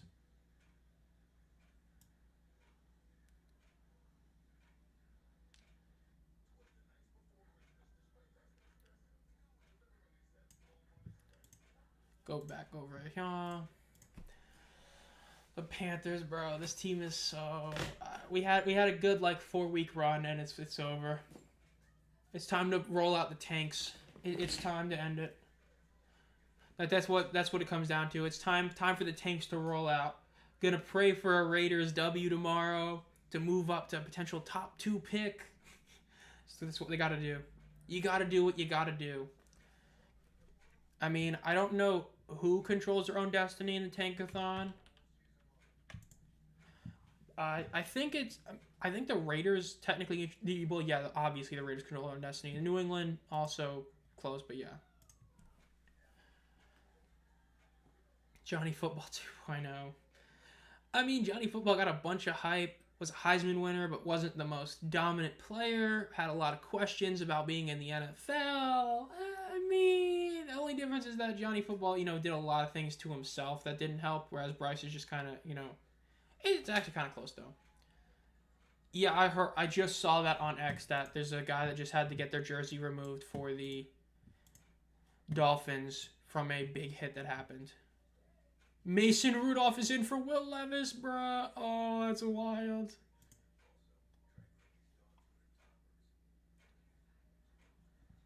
Okay, so that was a pick 6 that Levis threw. Yeah, you getting benched. Actually, Tua. Oh my god. Bro. And that's... Okay, this thing is... Oh, god, I hate how this thing is just not working properly. Dropped frames 1%. Okay. This is bad. Dude, the Panthers, this is not good. Play close against the Chiefs and Eagles, get blown out by the Bears, Cowboys, and Saints. Only the Saints. Mason Rudolph. The red-nosed reindeer is back, baby. Or the red-nosed QB. Only the Panthers. It really is only the Panthers. I mean... Panthers, bro. They remembered the tank. It's like I said 2 weeks ago, right, against the Buccaneers. If they won that game, they were in the playoff race. They lost that game. Then the Eagles was like, hey, if you win this one, which is the one you shouldn't win, you could still be in it. You lost both of them. Your season's done. Time to tank. Time to roll out, the treads and tank some more. Get that top pick. Get a good pick. And then probably waste that top pick or trade it away in some stupid trade. I mean, I wouldn't be shocked if the Panthers... I mean, if the Panthers luck into a top pick and they trade it away for a huge haul, I wouldn't be against it, though. But they'll probably screw it up, so it's not like it matters either way. It is what it is. 24-7, Dallas, and they're about to score again. All these Cowboys fans here. You gotta love it. I mean, the 30-yard line, not that close to scoring, but I got a feeling they're probably going to score again. Cooper drops back to throw, throws it out left. We're actually going to lose to this team, bro. They're so bad. That was such a bad play, dude. He didn't even turn around. Cooper threw it to a guy who wasn't even looking at him, and then the guy didn't even turn around till the ball hit him, bro. I mean, bro, the Panthers gave up all that for Bryce Young. And I mean, dude, Cam Ward is way better than Bryce Young. I mean, with how desperate... I mean, remember, Dak Prescott getting $60 million a year really puts it into perspective just how much we're going to overpay quarterbacks and overvalue them. So, I mean, I would not be shocked if the team would give up, 2 firsts and 2 seconds for Cam Ward. I really wouldn't. I mean, if Dak Prescott's worth $60 million and T-Law is worth what he is, I mean... Just saying. Ball is out, and the Cowboys get it, so it doesn't even matter. It's a fumble. But yeah, I mean, when you see things like the Dak Prescott move, or how other teams are viewed, or quarterbacks are viewed, quarterback is as overvalued as it's ever been. It's an important position. It's the most important, but it is not worth a fourth-year team like these teams are thinking. We're seeing that now with running backs. That running backs are really dictating a lot of it. The Lions are as good as they are mainly because of their running backs. Packers, great running back. Yeah, we're not out taking the Giants. The Giants, I mean, they got Tim Boyle in there. They ain't trying. But we can get at least a second overall pick, and I bet some team would trade a couple first for Shador. I wouldn't be... Dallas would. Even though they just paid Dak, I wouldn't be shocked. Bruh, ain't no way that this... Okay, this thing freeze or something? Why does it still say that? Okay, so apparently this is not... I think... Let me see, make sure that's not right. Okay.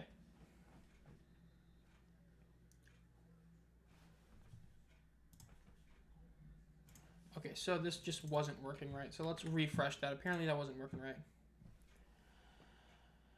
Cooper rush drops back to throw, throws it over the middle, and is caught for a first down. Okay. People were celebrating that Giants win while I was like, because I knew it was over for our hopes for number 1 pick. Yeah, dude, Tyrone Tracy fumbling that ball was a genius move. That might have ended up saving the Giants right there. That was a W fumble by him. Chuba Hubbard was trying to do the same thing, but he did it a little too late. I mean, that was the worst part because the Giants win, and that was is just. I mean, dude, the Falcons are like trying to lose. The Falcons are actually playing for the playoffs, yet feel like they're trying to lose. I would not be shocked if they lose tomorrow. That feels like an obvious like trap game for them. That Desmond Ritter's gonna get his revenge and beat the Falcons and laugh at him, and then everybody's gonna be like, "Bro, we really paid Kirk all this money just to start Michael Penix the last 2 weeks of the season anyway." Oh my god, I'd love it. You aren't out tanking us. Hey, we can out tank the Raiders because the Raiders are gonna win. They're gonna beat the Falcons. It's gonna be great. Gonna be victory lap in my Ritter jersey, the Falcons Ritter jersey. He's just laughing at him like, "Bruh, y'all really thought Kirk was gonna fix your problems." Lamau. First and 10 for Dallas at the 31-yard line of Carolina. They hand the ball off up to the 30, up to the 25. Turpin gets the first down and out of bounds. No, bro. He on my bench. No, Jerome. Why couldn't you do this when I started you, dude? Dude, if I had started Jerome Ford, it was over. If that happens with me starting him, it's over. That's 10 points more than I'd have right now. Bruh. Okay. Well, you know, at least we get some Cincinnati Bearcats. Gotta love it, but I wish I would have started him. I might have to next week, but then next week watch, like, Nick Chubb have 3 touchdowns. Never fails, bro. I always have the wrong guy starting, especially wide receiver. That happens all the time.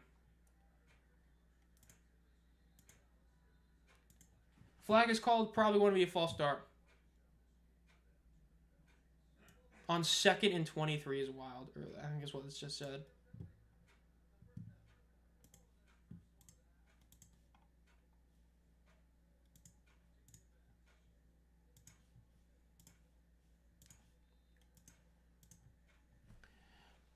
Mm-hmm.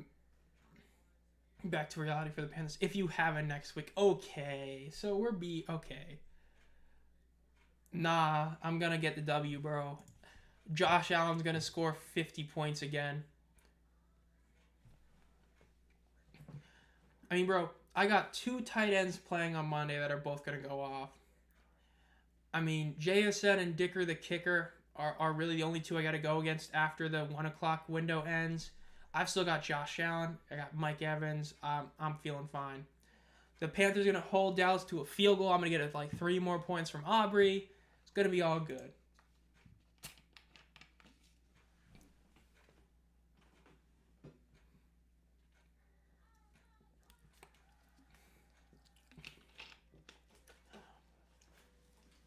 I made that late season surge. I'm gonna go far. I'm gonna go. Let's see.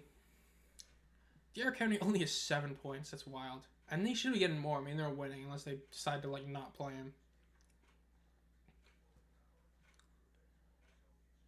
Dick of the kickers, 8 points. The Ravens defense is going down to earth. So is the Commies defense, admittedly, but yeah.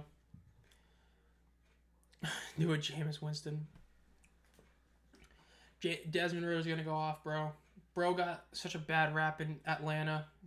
Arthur Smith had no idea how to call plays and be a head coach.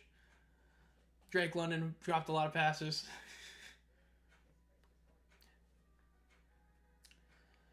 Is what it is. It's gonna be fun though. It's gonna be a fun game tomorrow. I'll probably watch the second half of it. It's gonna be a good game. Raiders gonna win. We're gonna laugh at the Falcons again.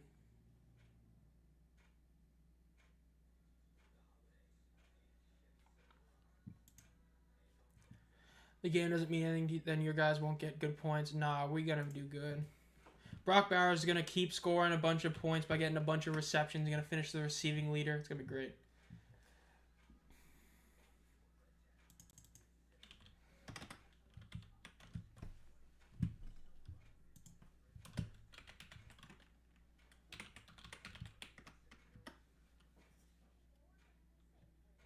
Okay, so I just spelled like everything wrong right there. Dude, why are you showing... I hate when I look things up and ask for stuff I don't ask for.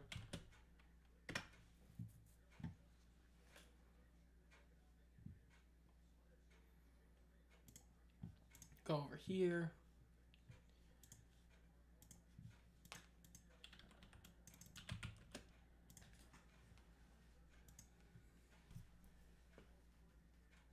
Cooper Rush drops back to throw on 1st and 15, throws it deep out to the left, an end zone shot that is incomplete.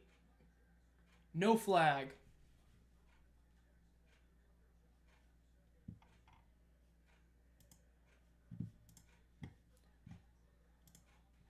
Our team is so bad, our fan base is acting like we won the Super Bowl because we beat Daniel Jones and played teams close enough. Bro, I mean, everything went downhill when Cam got hit by TJ Watt. That was when the Panthers we knew and loved died, bro. When that hit happened and Cam's shoulder just got, like, eviscerated, it was over. I get we had that, like, 6-2 start the next year, but that was when it was over. I mean, if that hit doesn't happen, the Panthers end up finishing probably, like, 13-3 that year, maybe 12-4. Cam gets MVP votes, doesn't win it, but gets votes. And we probably make it to like the 2nd or 3rd round.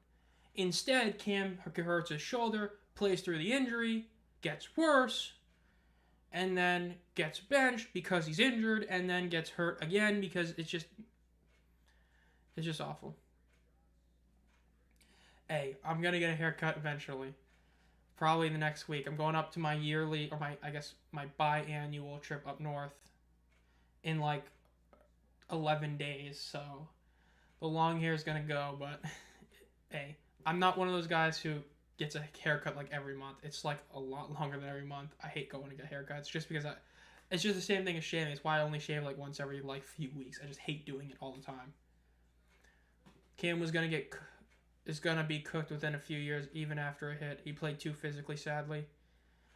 Yeah, it's just that hit really sped it up because that was when his shoulder his shoulder was always pretty bad from the initial injury he took, but that one that TJ Watt did was what really ended it. Because, like, I mean, if that doesn't happen, he'll at least get that couple of good years. But instead, it was just not good. And then the issue was the team, the next year was too good at the start, when they were dealing with the injury to Cam after the foot injury. And then it was just, nah.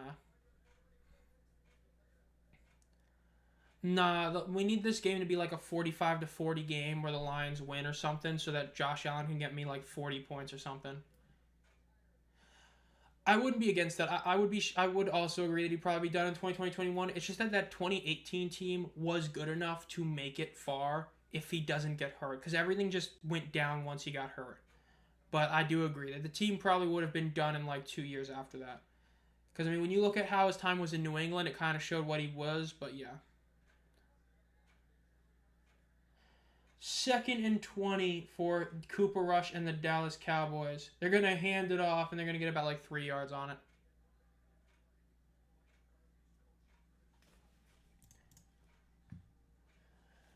$117, $133.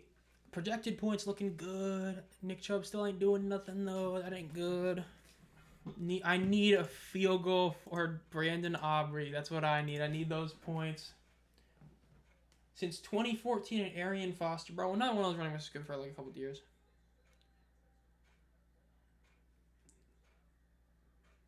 Third and 17 for Dallas. I wouldn't mind them taking a 3-yard loss here. Ball is tipped. Great tip. Almost an interception. Outside of... It's a tough question. I don't know. I don't know for sure. Brown's a beast for us, but of course the injury hurts. It's tough to say if we have another one outside of Derek Brown. I would imagine we do, but just like maybe a couple, but I don't know. The team is just a lot of question marks. Maybe Horn. Kick is up, by the way, and Aubrey's kick is good. That's more fantasy points for me, baby. But yeah, I think that it's just picks we'd like to have back. I think the Icky pick we probably want to have back, honestly. He's been, I don't know. It's just a lot of things the Panthers over the last few years that I want to have back or have changed, but it is what it is. 4 points for that field goal by Brandon Aubrey. We love to see it, getting me closer and closer to the W.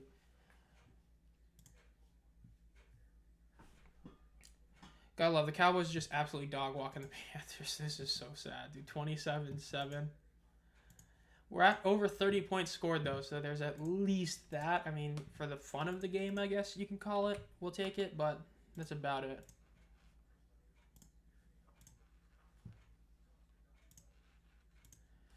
go over here.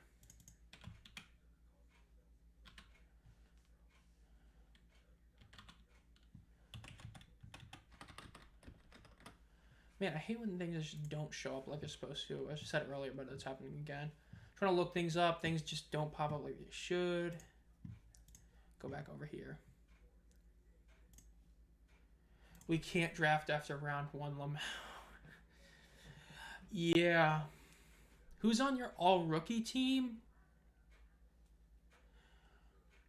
Quarterback? It's a tough one. It's between Daniels and Nix for quarterback. Wide receiver, I mean, tight end is obviously Bowers. Wide receiver would probably be Ladd McConkey. Oh, there's that really good guy that I can't remember. I know there's that other really good rookie that's playing. I can't remember his name. I gotta look him up. NFL Rookies 2084.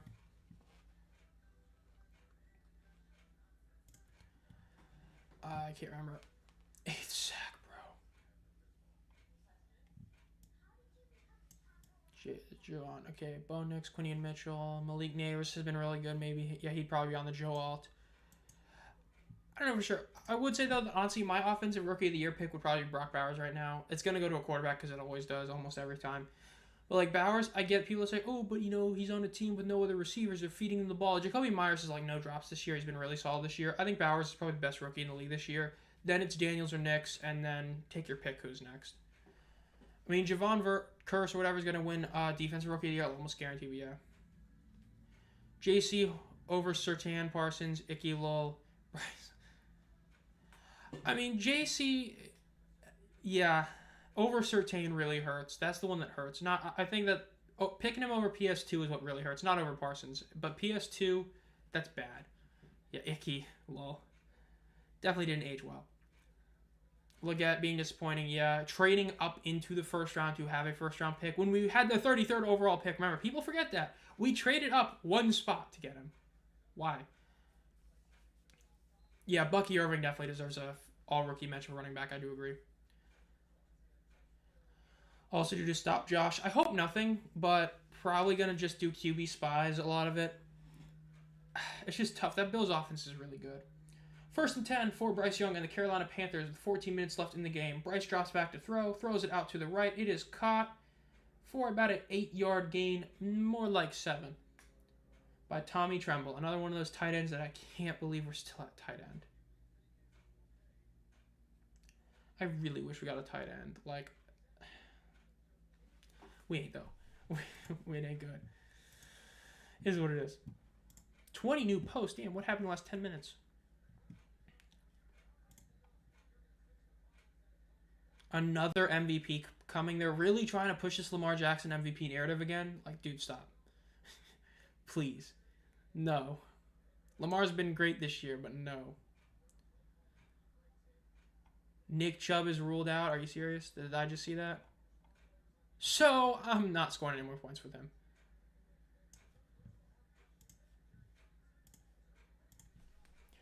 Bryce throws out to the right with a little screen pass, not even to Hubbard, and it's about a 1-yard gain. Yeah, Lamar, like, I hate when people say he didn't deserve it last year, should have gotten CMC. I think Lamar clearly was the MVP last year, but this year, even though statistically he's doing better in a lot of ways, it's just like, no. I don't even have him top 4, honestly. Let me think. Allen, Saquon, Darnold. I might have him 4th. I would have him above Jared Goff, just because Jared Goff is playing with too good a team around him.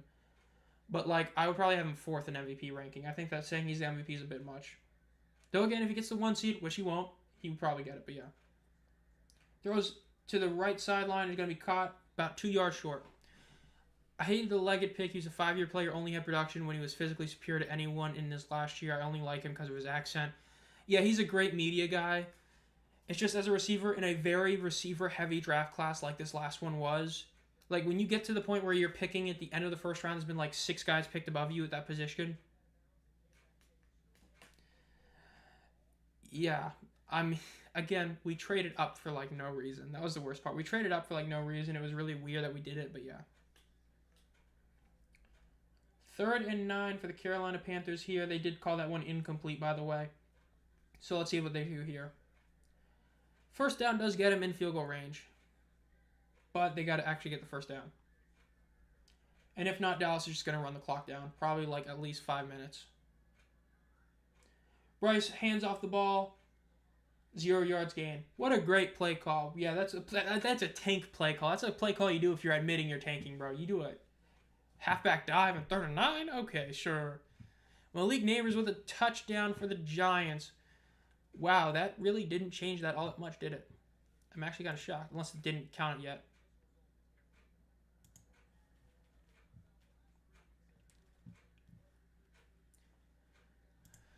Man, I'm lucky that Joe Burrow's not doing anything.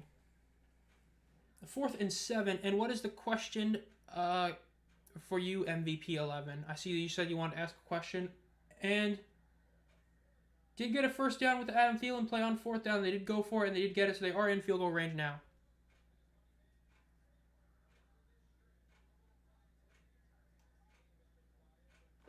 Little Adam Thielen, bro. Like the only reliable receiver on the team aside from the, one earlier today, obviously. But yeah.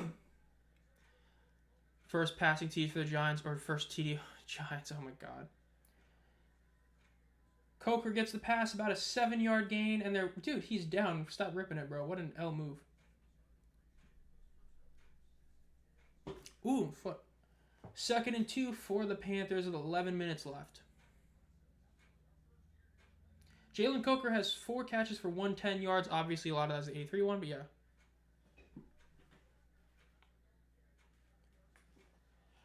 Bryce is lined up under center. He's got 2 guys behind him. Or no, he's in shotgun. Yep. And there's a flag.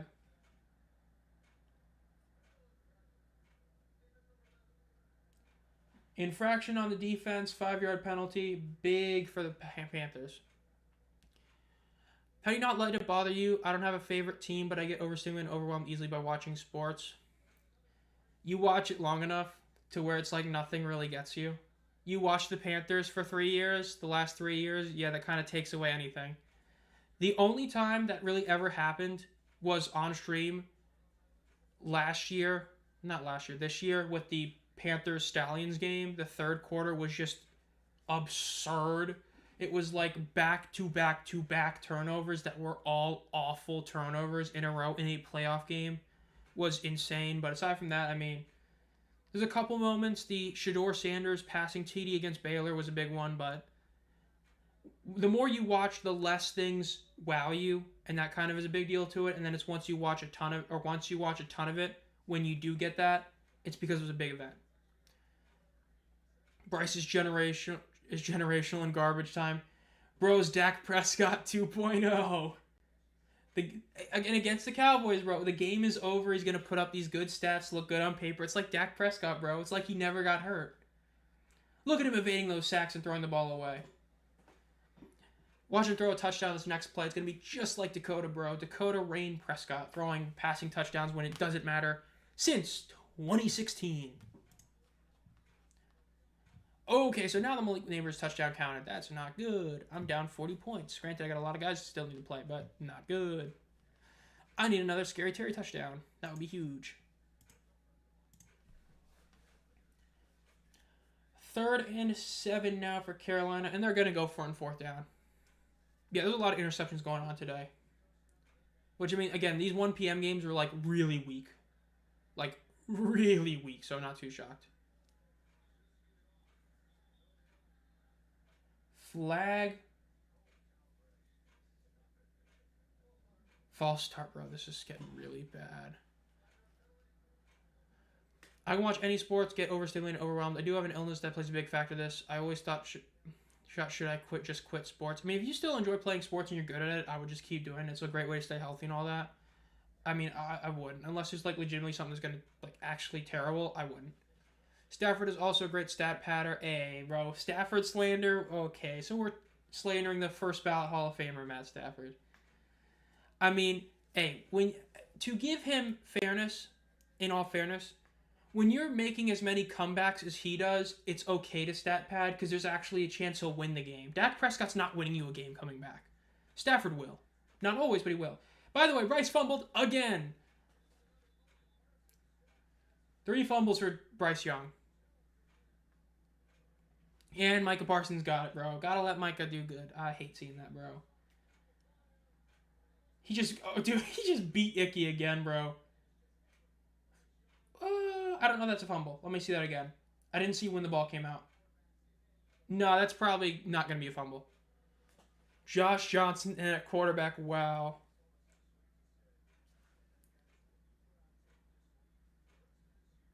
Icky just getting beat today, bro. That ain't good. It's me watching. That's the problem. Not playing. Okay.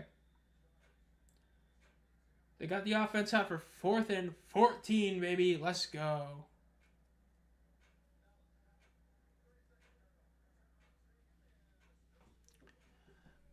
I mean, in terms of just...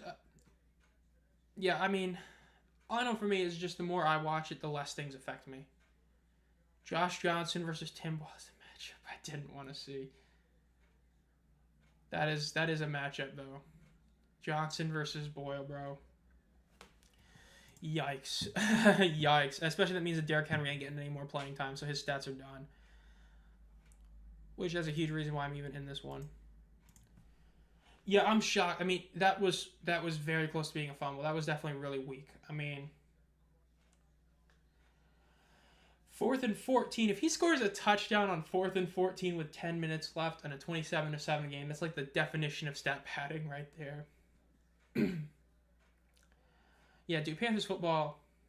Let's just say I'm really excited for Michigan Panthers football in a few months because I can watch a team that will actually win games.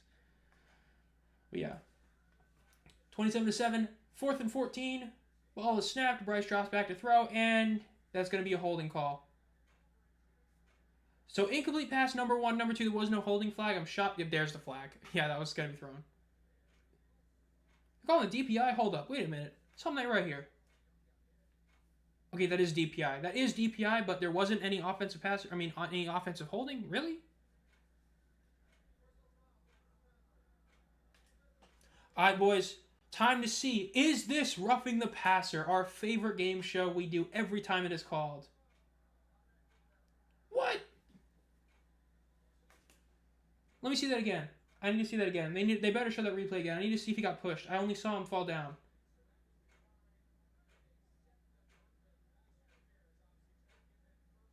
Pass interference did get called, so it didn't matter. But I don't know if that was roughing the passer. I need to see that again. I need to see if he got pushed into it because some of those are really weak when they call him for a guy falling down.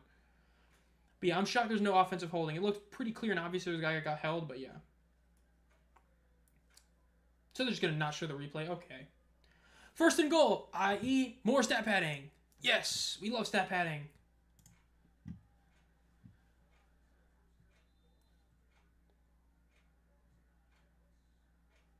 Okay, so, and apparently, wow, there was even a bad one against, dude, roughing the passer is such a shit call. Like, I'm sorry, it's just,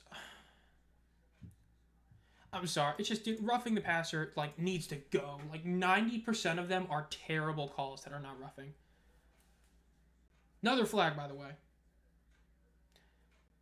I can watch Star Wars and fictional movies, I can get games, books without getting overwhelmed. But when I watch sports, any real world stuff, I get overwhelmed. Why was that roughing the passer? I would say my only suggestion would be to try and, I mean, tough to say what the best way to deal with that is. I wouldn't know exactly what the best way to deal with that kind of thing is. Maybe just try to view it as not being real. That would be the only thing I could think of. Real football is the UFL. 11 penalties for 84 yards, dude. That's such a Dallas Cowboys stat right there. Double the penalties and double the penalty yardage. That's Cowboys football. Always has been. Well, at least since, the 80s. 90s. Got it mixed up. Another flag, by the way. This time it's going to be offensive, false start. It has been about 5 minutes. We are still in the 9-minute mark. This game has been in the 9-minute mark for like 5 to maybe even 10 minutes now. Like, it's like I'm watching the last 30 seconds of an NBA game. It's just, the clock never goes down.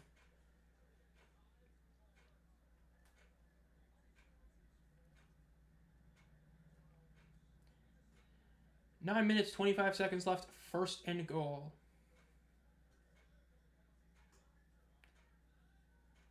Bryce is in shotgun with one man to his right. Ball is snapped. Bryce drops back to throw. Looks over the middle. Moves up. Throws out right, gets hit while he throws, and it's going to be incomplete. Maybe a fumble. Nope, they're blowing it dead.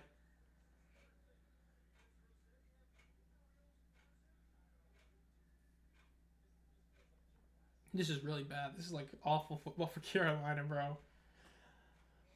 Let's see this. Yeah, he definitely threw that one.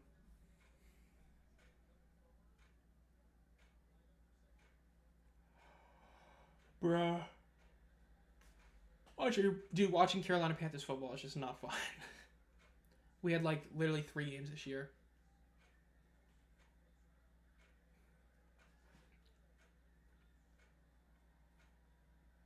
Bryce Young's in shotgun again, 1 man to his left. Ball is snapped. Moves out to his right, rolling out right, going for the end zone. Touchdown, Bryce. The stat padding starts. Let's go.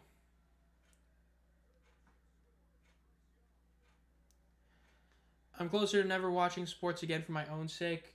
I mean, maybe just either watch more or less at the same time. Like, sometimes when you watch more of something, it has less of an effect on you, and same with doing less. Like, for me, football, honestly, NFL football, like just NFL, not college, not UFL. NFL football, I fall asleep to all the time. Like 1 p.m. Sunday is the only time I'll ever sleep during the day, is because I'll be watching a game just lying down, then I'll fall asleep and I'll wake up at the 4 o'clock game. If I'm not streaming, I'm watching a game till I fall asleep. I never have the problem with college football or UFL. I only have the problem with the NFL. So sometimes it's just a certain league that does that. PAT is up 27-14. I mean, I've talked about it before. I've fallen asleep to lots of NFL games. Like, I know the last stream I did or something like that, I was talking about, like, one of the games I, like, didn't watch half it because I fell asleep. I don't know what it is. Just NFL football. It's not as, like, fun as college football, and it's not as engaging as UFL football. Best way to do it. Generational stat pattern. Dude, I wish I could love comments. That's a W comment.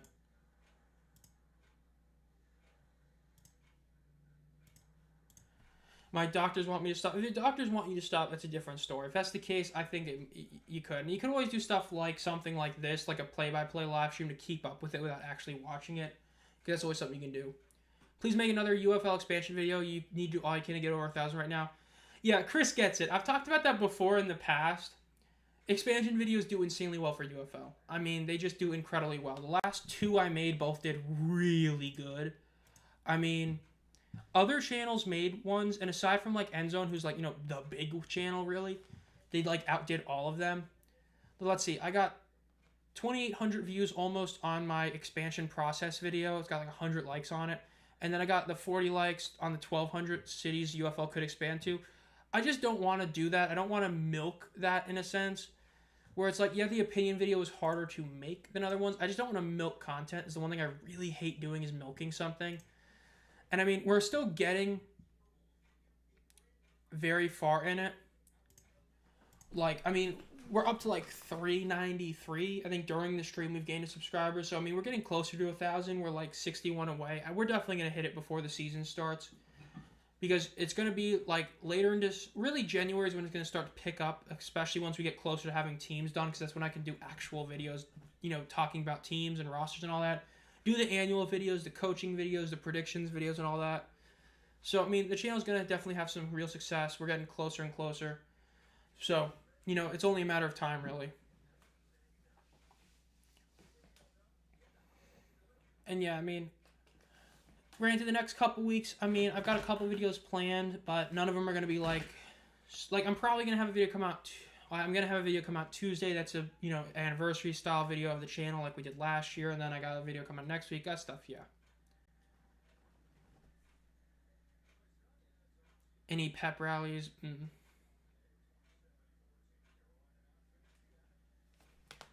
Let's look at other scores right now. Hopefully this stuff can start working for me so I can actually look at all these scores going on, since it wasn't working for me earlier thanks to my computer crashing.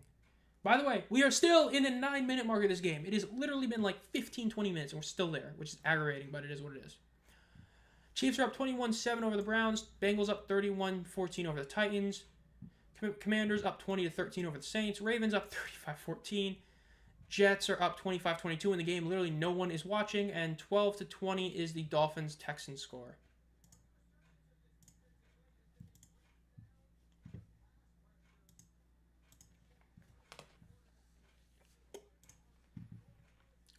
new posts that are up, so we're going to just not show the posts that are up.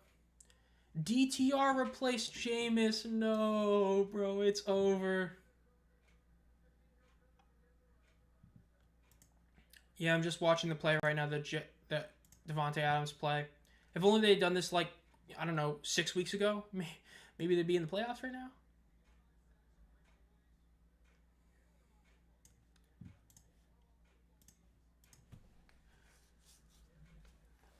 Nothing is said about this game now, bro. Sent home before the pep rally start. 25-22 Jets.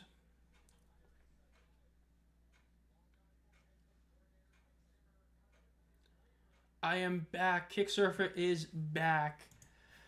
This game is yikes. That's the best way to put it. This game is something else.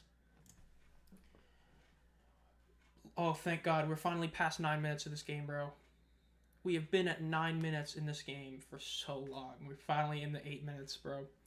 Yeah, we are watching the Bryce Young stat padding start. It looks like Panthers got bailed out at the goal line to score a touchdown. They should have called offensive holding, didn't. Called 2 penalties on Dallas, and then Carolina scored a touchdown with Bryce scoring it. Yeah, Dallas still doesn't even look that good. Dallas is winning this handily, and they don't even look good. That's the worst part for Carolina. If you're Carolina, or you're like me, a Carolina fan, it ain't good. You're just thinking back to the beating the Giants, how that was really a loss. By the way, another first down for Rico Dowdle there at the 30-yard line, are in field goal range already. America's game of the week, that's going to be a good one. Steelers, Eagles. I'm shocked that's game of the week, though. I guess it's probably because I'd imagine the Bills one has to be on CBS then, because that would be game of the week. Like, that's better than Eagles, Steelers. Big, bro, hate to see not being able to play football. I played football like a year, and I did not enjoy it personally, though. Yeah, at least for the 1 p.m. one. Yeah, the 1 p.m. window, that's the best game, despite it being the one that, like, nobody cares about, because it literally doesn't matter.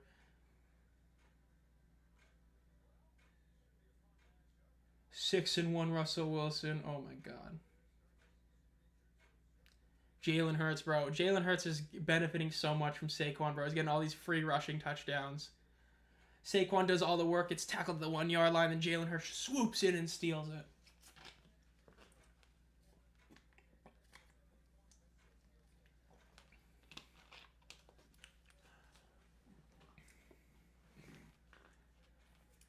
Second and 6 for the Dallas Cowboys. And look at all those empty seats, bro. They need to give away those tickets for people to go there.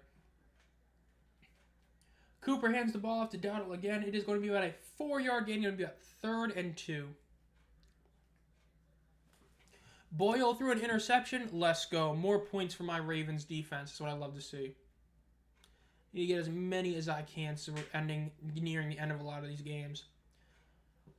It's going to be a close one. I mean, it's going to be roughly a 40 to 50 point difference heading into the 4 p.m. window. 2 players left on my opposing team and about 5 for mine. DTR, I know, Jameis getting benched. I saw that, bro. That was so sad seeing him get benched. Like, you hate to see it. He's so fun, but... Quick pass is... dude, Cooper rushes to so many bad throws this game. Especially to CD. I mean, CD, like, he's probably going to have a bunch of drops in his stats that aren't his fault. Like, bro, Cooper is, like... He's standing, like, 10 yards away from him like this, and Cooper's throwing it to his feet. Like, bro, I could make that throw.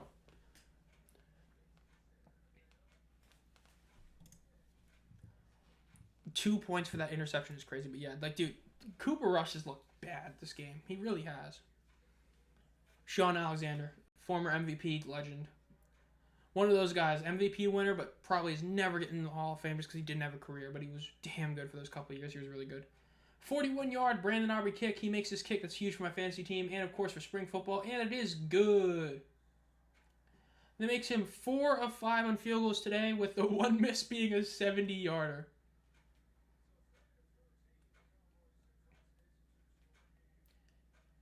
Cowboys, 30-14. Now we're going to see some more stat padding by Bryce Young right here.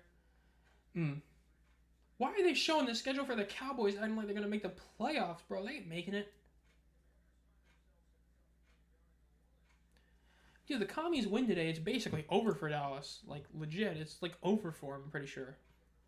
I mean, granted, the Commies are not doing themselves any favors. That game should be, like, far, more over than it is. But, yeah. Dude, Brandon Aubrey has 15 fantasy points with a missed field goal. That's actually wild. That's almost more than Joe Burrow has.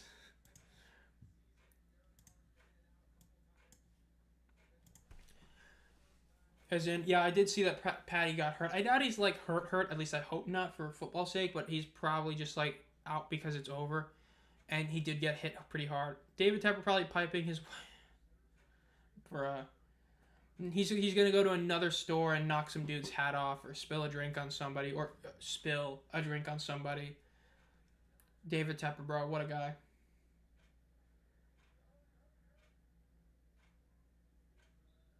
Six minutes left, 30-14. Carolina technically is only 2 touchdowns out of this game, but, like, they're out of this game. Let's see. The Bryce Young drive is coming where he's going to score a touchdown. That's, like, going to do nothing for him. Probably.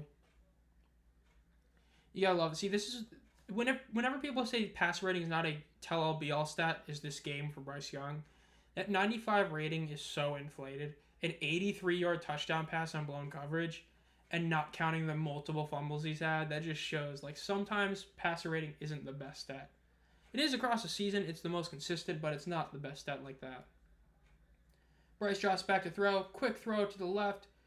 It's going to be caught and taken to a first down, 15-yard, about a 16.5-yard gain. They're almost at midfield. And there looks like to be an injured Cowboy. I don't remember the Lions game. I think I watched, like, part of it and then turning it off when it was, like, a full block because there was another game on that was better. But I wouldn't be shocked if he did that. I just don't remember watching that one.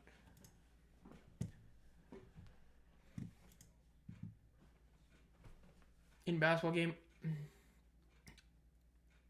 pass, I was doing a fast break. The other team player was coming after me. I accidentally did a Derrick Henry stiff arm. Bruh. Derrick Henry stiff arm. That's a W move right there. I do not need Pat in this season. I think it was Jimmy Johnson said he thinks the Chiefs are going to be one and done in the playoffs. They're going to make it and then get bounced in the first round, which is bold, but I wouldn't be too shocked. Dude, that hit to Josh Norman was a classic, bro. That's like the last image people are going to have of Josh Norman. I want to talk about a fall from grace, bro. That guy looked to be like the best corner in the league for all of like a week, and then it was just over. With and without Micah Parsons, 4 and 5, QB rating, like, okay. I don't know. I don't know. Cowboys are the Cowboys, bro. They're winning games, screwing up their own tank. They're going to come back next year, say this is our year, we them boys, with a new head coach, and they're going to lose. Bryce drops back to throw. Quick throw out to the right. It is caught at the 50-yard line and taken to about the 48-yard line, or the 46-yard line. Almost the first down, going to be about 2nd and 3. Yep, 2nd and 3. When I'm down 79-11 in fantasy and still have 1 week of school, broke my toe, and the Andy Reid Bundle Ruski starts playing. At least it's not the Peyton Manning commercial. That could be even worse. Bryce is sacked again. That would be even worse, bro. Seeing the Peyton or the debating Manning. Oh my god. Bro, broke toe. That's an L, bro. Homie cosplaying as Jimmy Uso. I hope you get better soon. I mean, is it fully over? I know I was looking at it earlier, but is it like fully over? Let's see. Projected points 83 to 130. Okay, yeah, it's probably over. Even if you get another kicker to replace the guy you have, because you currently got a kicker that's a free agent. So I mean, if you replace him with Matt Gay, that gets you a few more points. So, I mean, you might just do that. One, at least they beat the Giants. Everyone jaws dropped after that. What happened? Bro, that's like when people do like those obvious penalties and they're just like, what do you mean what I do? Like, you're an offensive lineman and you just grab and throw a defensive tackle on the ground. You're like, what do you mean holding penalty? What'd I do? By the way, the Panthers have a first down again. Panthers just keep getting bailed out, bro. It's so aggravating. Bryce Young's got to put up those stats. Got to make himself look like he didn't do that bad. I mean, hey, if you count the interception, he's 20 of 25 passing. Bryce is in shotgun with one man to his right, and he gets somebody to jump off sides, but there's a flag. They might call it a false start, depending on if they count him as jumping fully. Let's see. Yep, neutral zone infraction on the defense. Another Dallas penalty. This is such a classic Cowboys game in so many ways.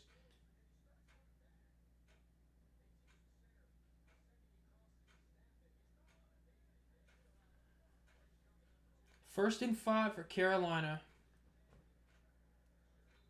4 minutes and 40 seconds left.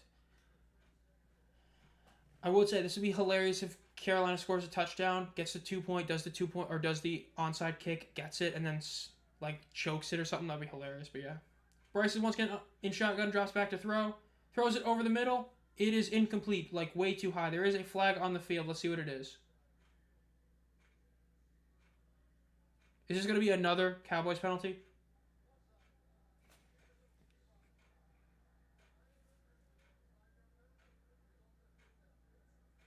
Offsides on Dallas, bro. You can't make this up. Like, dude, it's like the more things change, the more they stay the same. Like, the entire Mike McCarthy era for Dallas has been we're the most penalized team in football, and they just keep doing it.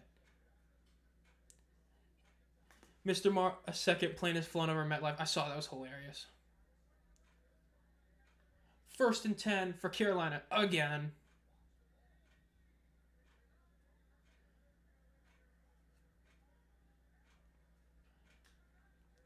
Bryce drops back to throw.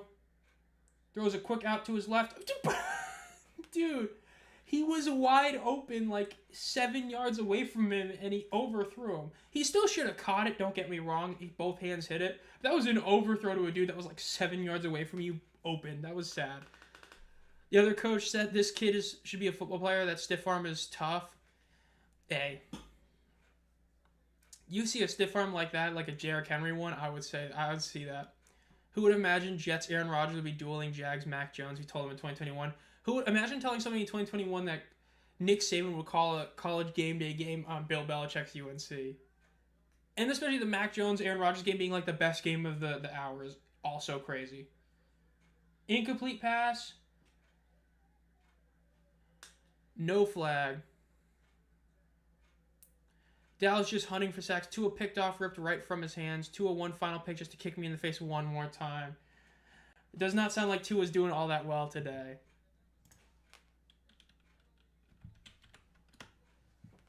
Let's see. 20-12, bro. Yeah, one last pick. 3 interceptions. Tua, you just ended your team's season.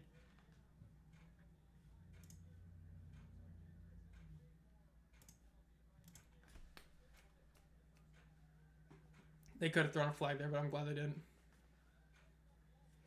3rd and 10. Bit of motion with Chuba Hubbard, moving him to the backfield with him. Bryce drops back to throw. Throws it deep over the middle. Intercepted. Bad throw. Underthrown. That was a bad throw.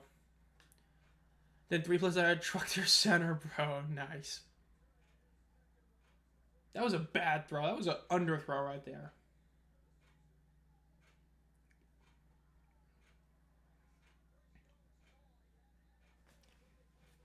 I mean, again, it's like we talked about in past weeks, right? When you're doing an end zone shot, if you're going to underthrow or overthrow it, you overthrow it to where your guy catches it. Because he beat his guy, and instead he completely wildly underthrew that. So if you're Thielen, you have to not only stop your momentum, but you have to then go forward when you're supposed to be going to the end zone.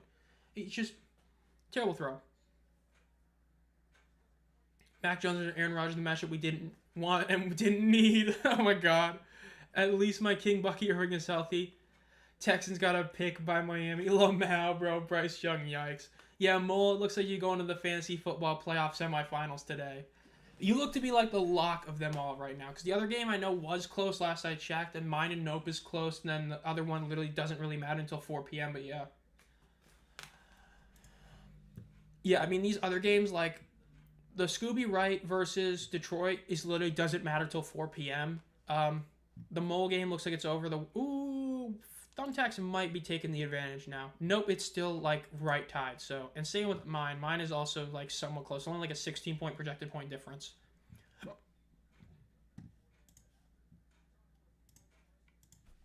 You're supposed to throw to your team, Bryce. Yeah, bro. Insert the meme of like you can't. It's like the Jameis Winston meme, bro. You're supposed to throw it to your own team. That was a bad throw. Dear bro, all this hype Bryce got for like 4 weeks is all gone. Like that. All gone.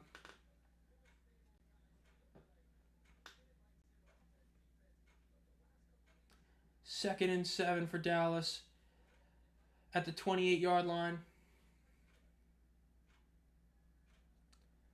They hand off the ball up to the 30. Tackled at the 30. Commanders selling, bruh.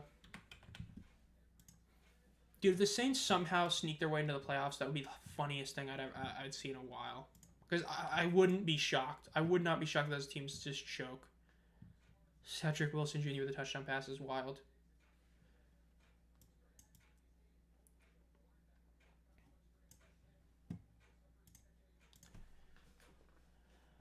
Third and 5. Dallas 30 over 14. Carolina. This is bad. This is hilarious.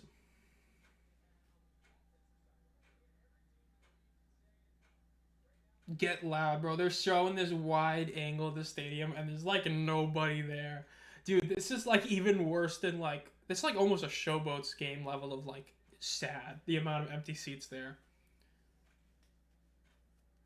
Bryce Young looks like he's just third and 5 for Cowboys.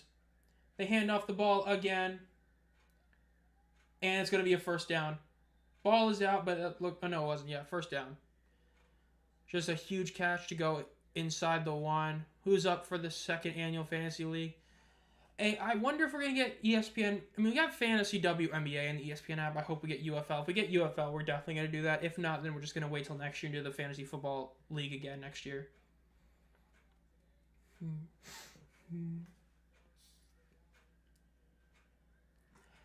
First and 10, Dallas. Carolina has one timeout left. Like, one more first down is basically over. 2 is like fully over. Well, it depends, of course, on how many plays they do, but you know what I mean. 3 seconds, 2 seconds, ball is snapped, ball is handed off. Another 3 yards. See, that's what you're supposed to do. You're supposed to run the ball. Like, I get you could do we're going to throw a pass. It's going to be cute, but if it misses, it's bad. This is smart football. Just keep running the ball. Just keep doing it. There's no reason not to.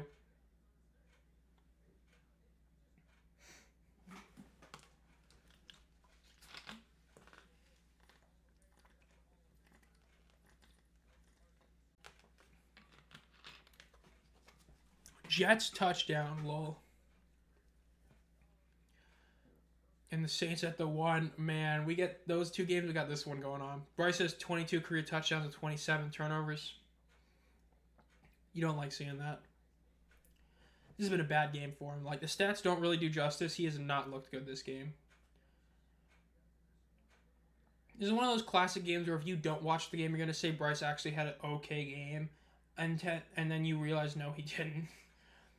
Another rush for the Cowboys is a first down up to almost the 50.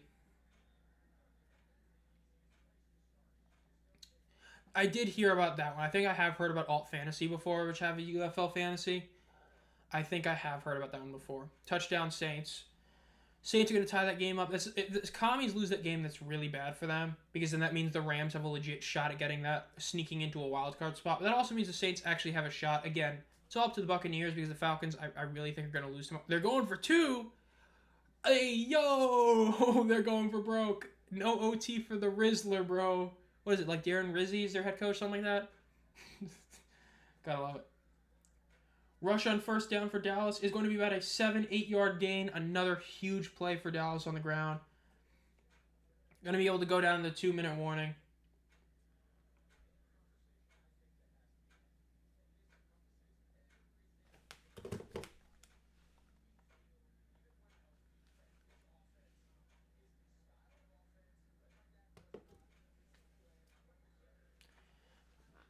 The Commanders called a timeout. Yeah, I wouldn't be... Dude, if they lose on a 2-point play, that'd be hilarious. Rizzy ain't want no extra time. He wants to keep that job, bro. He's been winning too much.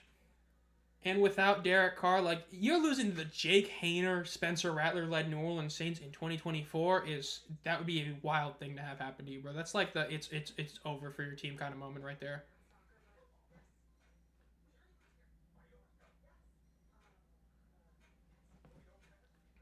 The Commanders win. Man, they got lucky, bro. If they lost that game, it would have been over for them. That'd have been bad if they lost that. NFL. So let's see what other games. So the Jets are up 32-25 right now. Bengals Titans is still going on, but the game is basically over. That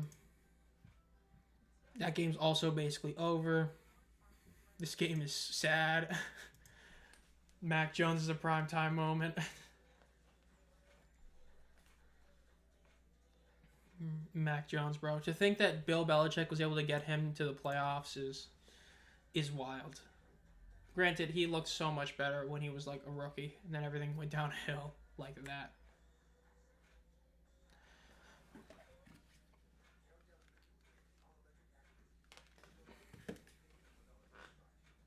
So I'm going to turn the brightness down on both those.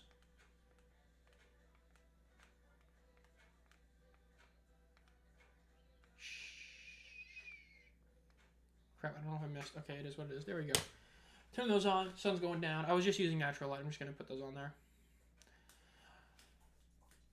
Watching Red Zone, bro. I'm watching the Panthers lose. Yeah, this has been something else, that's for sure. But this game is not going good. It really hasn't. Like,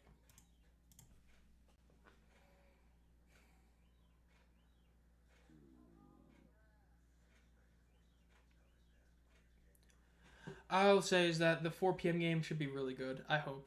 Again, I don't remember what my other game is. I don't know if I have 2 games on right now. I only checked to see what channel this game was on, which is usually Fox or, Panthers. But I hope we also have the other game. I'd rather watch the Bills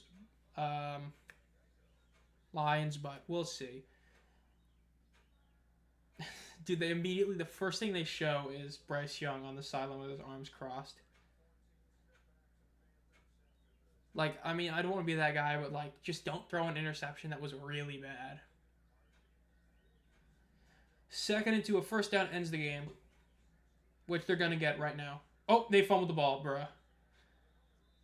Again. Another fumbled or mishandled thing by Cooper Rush. They're showing the ending of the Saints game right now. Good touchdown pass, and they go for 2. Let's watch this play. Wow, bad decision to throw. I am not watching the Jags push it down the field. Come on, please just get the first down, Dallas. I do not want to see this Panthers offense come back onto the field just to throw another interception.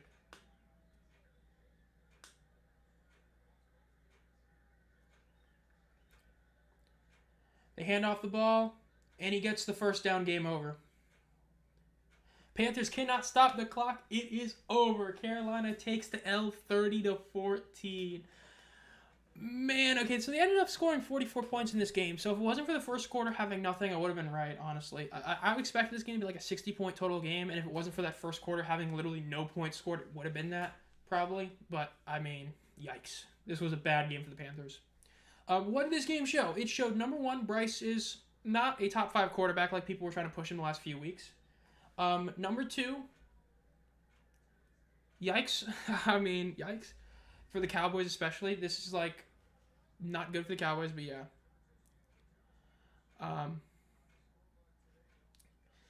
Is it what it is? You do not like seeing it go the way it is, in all honesty. Okay, so we're gonna not scroll down. Yeah, Dallas ain't eliminated is wild, but yeah, if you're Carolina, bro, that's just not good. Us losing this game gets us closer to a top pick. Almost locks us for the top 5 as long as you don't choke, right? We're going to want to have the Raiders get the W against Atlanta, but we'll see. Yeah, you got to love bots, bro. Big L. Gotta love it, legit. But this was a stream. Glad the thing fixed after it crashed midway through. I'm glad it didn't end the stream and make me have to do a new one, but that sucked that the whole thing ended up happening like it did there.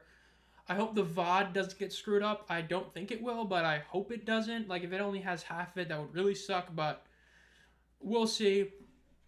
It is what it is. I hope you all enjoyed this stream. Again, if you liked the stream, make sure to like it and subscribe to the channel if you haven't already. Think about becoming a community member. Link down below in the description. 99 cents a month. Get an exclusive video every month.